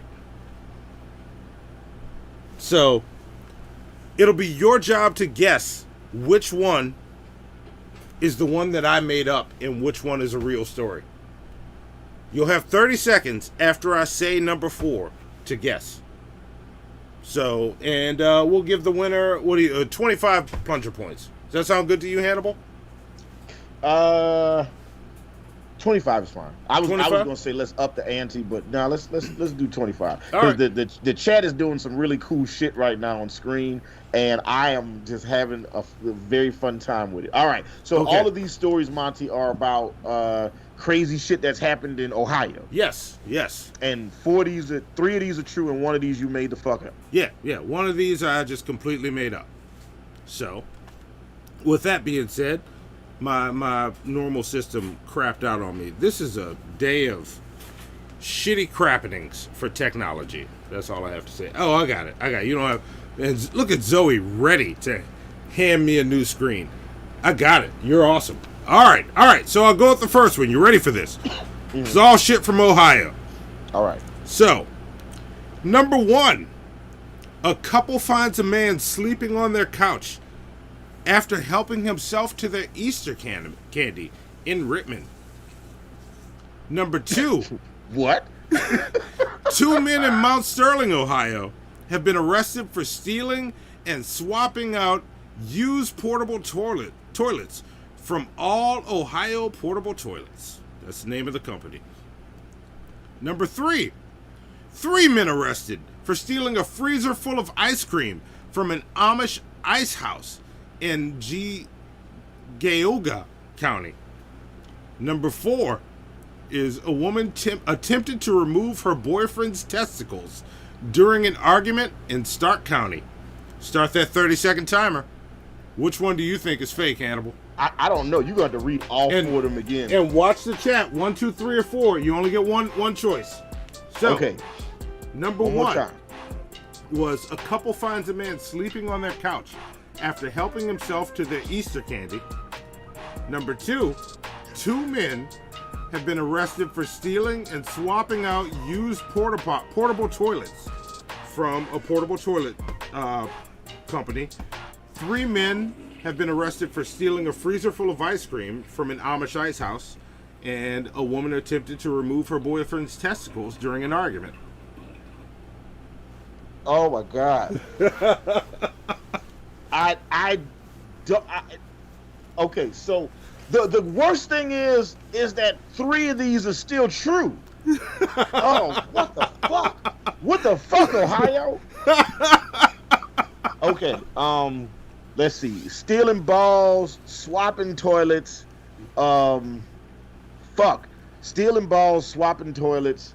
Which one was 3? 3 was ice cream? For the ice cream heist. Amish ice cream theft. And what was the first one? The first one was man sleeping on the couch after eating Easter candy. You know what? I'm gonna go ahead and go with the ball theft on this one. You think the ball theft? I think you made a ball theft. I think you overreached with your lie on that one, and that's what it was. All right. Look at me real fast, Monty. Look. I just need to see something. Wait. Oh, you're right there. You're right there. Yeah. Okay. Oh, wait. Right there. Yeah. Just look. Yeah. Look at the camera. Okay. All right. Real quick. Yeah. Ball theft. Ball theft. What about ball theft? Ah, you laughed when you said it. This is ball theft. That's what I'm going with. All right. Okay. Apollos Harris says he thinks they all bullshit, but number 3 jumped at him. Number 3 jumped at him. All right. Well, let's get into it. Let's go. See, this is gonna be fun. All right. So, here's the first real story. I'm just gonna play this clip for you. Zoe, play the clip. After 6 a.m. when a Richmond couple living at this apartment complex had to do a double take. A complete stranger in a deep sleep on their couch. Of course, that led to a 911 call. 911, where's your emergency? There's some random guy at my house. They're just sleeping on my couch. They won't wake up. They won't move. I don't know who they are. The man had crawled through a window, helped himself to a bunch of Easter candy, the crumbs still on the couch where he took his uninvited nap. See? Wow. Number 1. So if he crawled in for some Cadbury eggs, I would be like, yeah, it makes sense. If he crawled in for some Peeps, that nigga's a savage. But yeah, he just crept in. Like, the story gets crazier and crazier. Like, the woman had walked out of her house to walk the dog early that morning, didn't see the dude sleeping on her couch. When she came back in, her husband is yelling at the guy, like, what the fuck? Wake up! What are you doing on my couch? See that? Had she been cleaning the house, then she would have known that a random nigga was in the house, and she didn't know it. There you go. She was being a bad wife or girlfriend. I'm sorry. I'm only pretending to be that misogynistic. I've never won an argument with a female. So there you go. All right. So there you go. Okay. All right. Well, that one. Okay. So what's the next fake one? Let's go into the next real one. The next real one is, it should be right here. Here it comes. Zoe's going to pop it up. I think it's an image. Penultimate says, hippity hoppity, I'm going to pass out on your property. Give Penultimate his plunger points. Give Penultimate his plunger points. Take your plunger points. Yes, yes. Here's the next real one. And wait, let me adjust my camera. Motherfucker! God damn it, this is the one I picked. Woman arrested for attempting to remove her boyfriend's testicles during altercation. Yes, and the more of the story says, Jamie M. Gamble, who's 39 years old, was not successful in her attempt, but did cause serious harm to her boyfriend's genital area, which required medical treatment, according to the Stark County Sheriff's Office. So I don't know what she used, but that dude's balls almost came off. So first off, okay, what is this graphic in the background? Is he cutting a tomato in half? Yeah, he's cutting a tomato in half. Move your head to the side. The hell? Why is that in the background? That is awful of you. I want you to know that. It's only awful because of where your mind is right now. That's the only reason it's awful. My mind is there because you put my mind in. Also, sidebar. How come 39 years old for white women look different than they do for black women?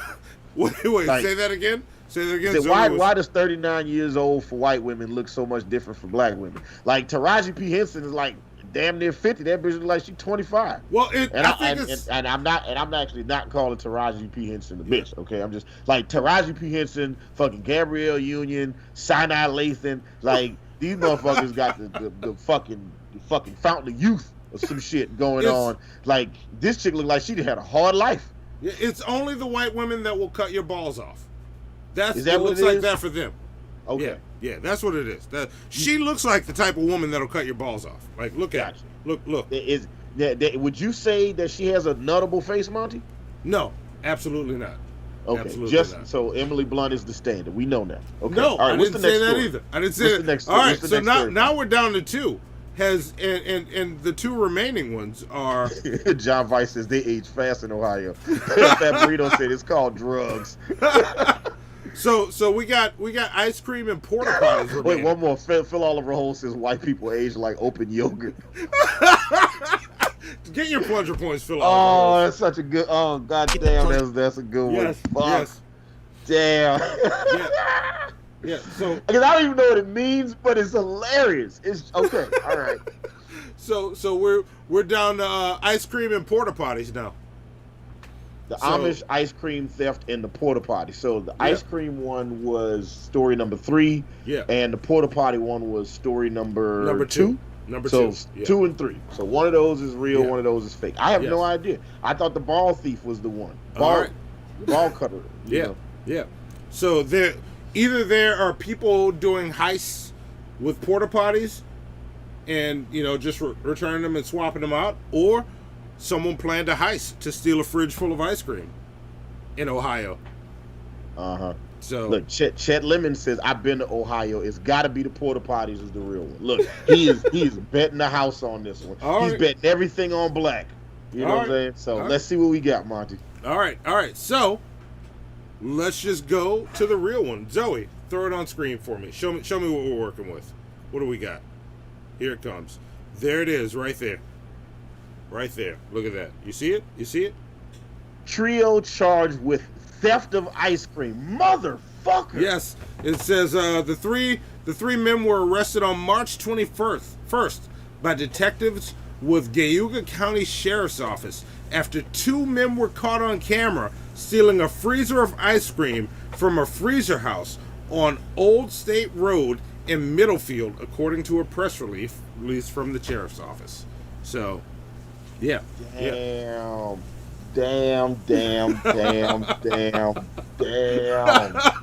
What the fuck is going on in Ohio? I mean, look, these stories are crazy. It's not as crazy as a nigga doing karate on a flamingo in Florida. And crazy. that's my next question. I want y'all to help me answer it. And look, y'all have until the end to check this shit out for it. Tell me, from what I found, this is the craziest shit I found. Are they crazier than people from Florida? Or was Uncle Charlotte right? That's what I want to know. Yes, the craziest people in the world come from the craziest people in America come from the Bronx and all of Florida. Yeah. That's what Charlemagne said. Yeah. So let me know. So we also had the story from the woman in Florida who during her conjugal video call with her husband was playing with herself while her kid was in the back corner. I remember that shit. That was a Florida story. Yeah. So let me know. So Ohio's not as crazy. We'll check it all out. Thank you. Vapion says it's pronounced Gaga. There we go. Yeah. See? Vapion's an Ohio boy. He's a Buckeye boy. Yeah, I don't know. I'm not from Ohio. I was just trying to see why this doctor was so crazy. That's why I went there. You was trying to see if maybe crazy was in the water? Yeah. If it was in the water, I might be able to give him a little more of a pass. But I just wanted to know. That's the only reason I got there. Yeah, I think the further you get from Cincinnati and Cleveland, the crazier it gets. Yeah. Like, when you get to Toledo, you know what I'm saying? And what is it, Youngstown? Yeah. Is it Youngstown? Or is it Allentown? No, it's Youngstown. Yeah. I don't know. Does it count? Am I looking like a snack if I'm sitting on top of ice cream right now? I just looked down at the screen. Am I a snack right now? Did Monty just refer to himself as a snack? See? Is that what the white women like when you say that, man? See? I believe it. I don't know. I believe it. I'm just curious. I'm wondering. I'm on top of ice cream. Well, look, now that you're on top of ice cream, now we can move on to the last and final segment. Apollos, I hope you're still here because apparently this is all about you, brother. Oh, yeah. This is all about check this shit out. Yeah, and let me set this up. Go ahead. Like, Hannibal, what was the very first check this shit out that I showed you? The homunculus. Yes. How was the homunculus created? Or wait, you're right there. I'm sorry. Yeah, the homunculus was which way? This way. Yeah, you're right. The homunculus was created when I think it was a dude came on an egg and then grew the egg cum into like a human monkey hand hybrid or something. Yeah, crazy shit. That would spit acid at you if you cut it or something. Yeah, it was crazy. Yeah. So, I've spent the rest of 114 more shows just finding random shit on the internet. Like, I browse the internet and run into random stuff. My searches through, looking up Dave Chappelle stuff led me to our good friend Apollos Harris here. So, I found this video, and you're not going to have time to explain yourself here. Shitheads, don't judge this motherfucker right now. Because he says he's free. I still don't know what the fuck you're talking about, Apollos Harris.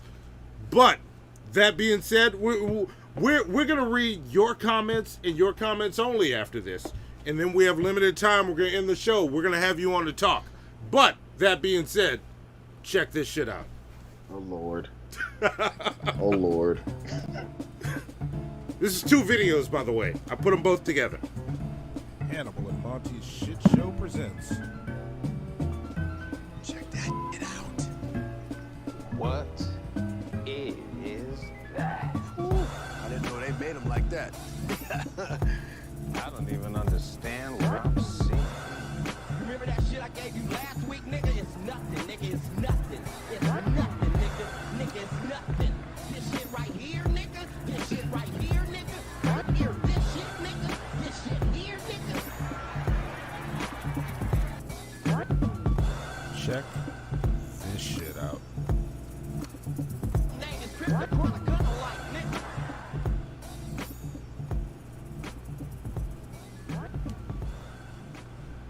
All right, let's finally see what this is all about. Here we go. Let's see what we got. Here it comes. What's up, y'all? It's your boy, Apollos Harris, a.k.a. Medusa.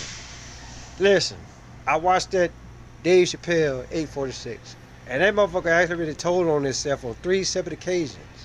But then again, if you actually really go back and look at what he did when he was the host of Def Comedy Jam, Dave Chappelle told you way back then that he was a goddamn snitch. But then nobody catch it. They're like the motherfuckers that was there, they didn't catch on what the fuck that he was saying. And he showed footage, bullshit footage. Hollywood, Hollyweird. Go back and watch it, then get back with me. Till next time. For those that are drowsy, 846. This I assume was a clarification. Dave Chappelle was born. Go back look at his film or video.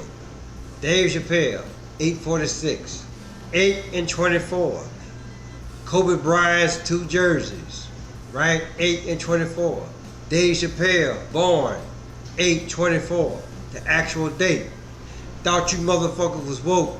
A lot of you motherfuckers are lousy. Hopefully y'all got it now. And again, till next time. What the fuck does that mean? Okay, yeah, I need some, like, okay, Apollos, I need a little bit of clarification there. So, yes. What, shit. Can you play it? Wait, play it. Can you play it one more time, Monty? Just pull back. Look. I think you're available. I hope you're still available. We want to know. We don't understand. We don't understand. Okay. Like, we can't pull you on now because we're wrapping up. But check this shit out. So pull it back some. Pull it back. What part? You want the whole thing, or you just want? Yeah. I need the whole. I need just one more time. One more time. All right. Not from the intro, but pull it back from right after the. There we go. Start it from right there. That's Phil Oliver hosts is Tech 19. What's up, y'all? It's your boy, Paulus Harris, aka the Medusa. Listen, I watched These are 2 videos. Dave Chappelle, 846. And that motherfucker actually really told on himself on 3 separate occasions. But then again, if you actually really go back and look at what he did when he was the host of Def Comedy Jam, Dave Chappelle told you way back then that he was a goddamn snitch.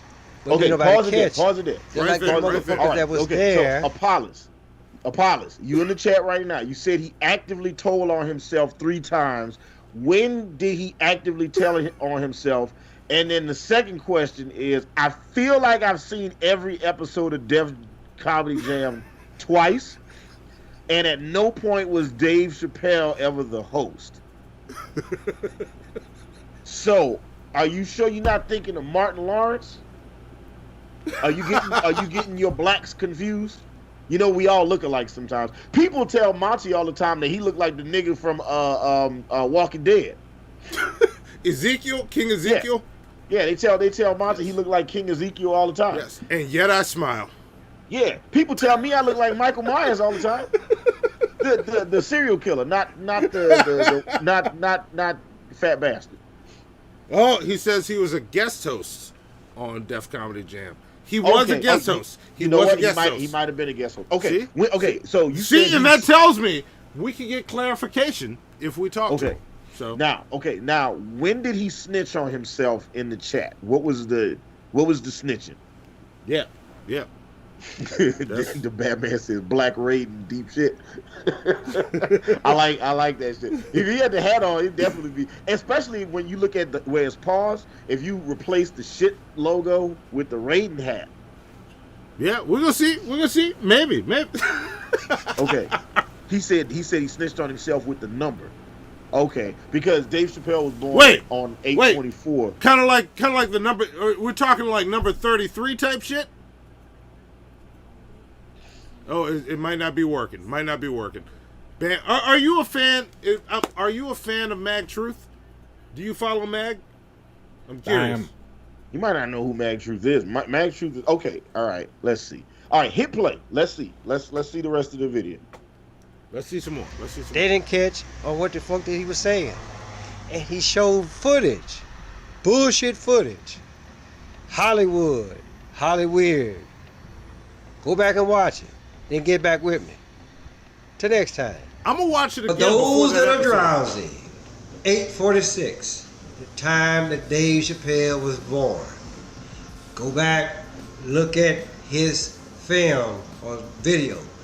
Dave Chappelle, 8/46, 8 and 24. Kobe Bryant's 2 jerseys, right? 8 and 24. Dave Chappelle, born 8/24, the actual date. Thought you motherfuckers was woke. A lot of you motherfuckers are lousy. Hopefully y'all got it now. And again, till next time. Yeah, we gotta get into this shit. Okay, if you free on the 26th, we need to have you on the show so we can, because I like, especially since you here, and I'm like, let's bring you on, and then we can talk together. And he responded, yes, I am of Mag Truth. Oh, all right. Well, look, I'm doing a Mag check this shit out. That's gonna be a fun show. Okay, then and all right. Okay, so that being said, all right. Look, look, every shitheads. Listen. Y'all know we was saving. We almost did a torture episode about Shanny for Christ. Look at that. Look at God. All right. Okay. We're gonna keep it fun. We're all gonna have fun here. We're not ganging up on you. In chat, like seriously, don't gang up on this dude. Like, be nice. We're shitheads. We're better than that. We want to have him on the show. Yeah. Now look, we at the end of the show, and I want to thank everybody for watching. You know, Apollos, thank you for being there. Thank you for everybody in the chat, live action animation, Raz Ritchie, Phil Oliver Holes, Alan Reyes, Create Beats, Lord Jamarcus, Hypothesis, Drag. Thank all of you guys, Larry from OAW. Look, thank you guys for watching the show. But look, we got to end the show on a motherfucking high note because Monty still has some motherfucking Monty erotica to read. Oh, fuck. Yes. You thought I forgot. You tried to hit me with your conspiracy theory stuff. Thought I wasn't going to remember. Nah, man. No, nigga. Okay? Hypothesis and the Cinephiliac sent some money in. Okay. We got two Hypothesis. We got two Monty eroticas for you to read. So only two? That's all? Yeah. Hang on. Let me get to the screen. Let me pull them up. Yeah, it's the last two. There you go. They both came through Nickel Chat or Streamlabs? Streamlabs. Okay. Yes. All right. Let's get this shit over with. And it's good because the story almost kind of just goes together.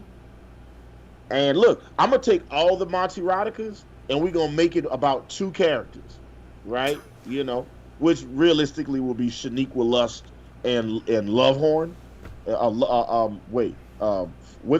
Shaniqua Lust and what's the guy's name? Monty? What's his name? I can't remember. Okay. That's okay. We'll get it. And then that'll be what it is. You know I'm trying to get the shit to load on my end right now. Oh, you want me to send it to you in Skype, buddy? I got you. Yeah, teamwork. You can drop it in the show notes or Skype, either one. I can look at it on Skype. No problem, my friend, my good buddy, my brother. Fuck you. What do you mean? See? You don't fuck me, you fuck white women. Oh, it won't let me copy and paste in Skype. That's okay. It'll let me in the show notes, but it will let me do it in Skype. See? Here is the Apollos Harris will be nicer to me on the show. Like, he could be my new co-host. This could be the Apollos and Monty's 33 show. Damn. I'm sure that means something that I'm supposed to get, but I'm not. You know what? I don't get it. There we go. Copy that. There we go, and put that in the Skype.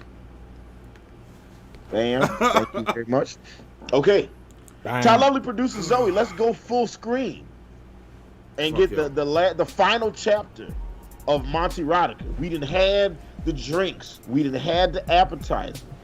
We didn't have the main course. Monty, you ready to get at people that dessert, baby? Yeah, these are from two different people. I'm gonna read them all together. Yeah. So here we go. And look, change the screen. I don't want Apollos Harris looking at me while I do this. He's just staring at me from up there. Just minimize that window. I don't like so Don. That's not what's on the screen that they see. Oh no, what I see in the room I'm sitting in. There we go. Thank you. That was just creepy. All right. No, he's staring at me while I'm trying to do this. I'm like, it's just wrong. It's wrong. It don't feel right. Apollo says, Mag Truth says it's hoax, just like I do. People die and get promoted. People die or so-called die and get paid. Oh, we got to talk about all this. Listen. But look, I'm going to be calm. I have no idea. Yeah. Whoever your weed man is, I need his information because whatever he's selling is strong as hell. Yeah. I need that. Y'all saw me lose my cool on the show. I am not losing my cool here. I know what this is. I know the discussion we're going into. The other discussion came from left fucking field. I wasn't ready for that shit. I'm ready for this. This is gonna be cool. It's gonna be fun. Okay. We're gonna have fun. But here we go. Here we go. Mm-hmm. All right. Let's get this over with. Gilbert Gottfried lured Steve Buscemi into his hotel room. The room saw steamy and had sensual music by Billy the Fridge playing softly. Gilbert drops his silk robe, expressing his weird pecker. Exposing his weird pecker. I'm sorry. And Steve wrote it hard. He cummed. What the fuck? Who wrote that one? What? That came from the that glorious art came from the cinephiliac. Thank you, cinephiliac. That's so fucking weird. Listen. It's erotic. Okay. It's creative. Okay. All right. And then, without warning, Stickman put Lady Gaga in the camel clutch. He broke her back. He fucked her ass. And then she be humble. What? What does that mean? What the fuck does that mean? It means that every sub needs a dom, baby. Okay, don't act like you don't know these terms. Okay, we talk about 50 Shades of Monty in this bitch. All right. See, you're gonna make me. I'm not. We're gonna wrap it up. We're gonna end this show. No. Look, listen. All right, this is some great shit. All right, Yes. Monty. And it's like, look, if you right now, as we're writing this Monty Erotica, yeah, if you had to, choose from nuttable faces, you got Emily Blunt on the left. Yes. You got Candace Owens on the right. Monty, who are you picking? Fuck you. You know what, Hannibal? This was a shit show. Y'all finished or y'all done? I ain't got no more talking. Sweet Halloween in collard green.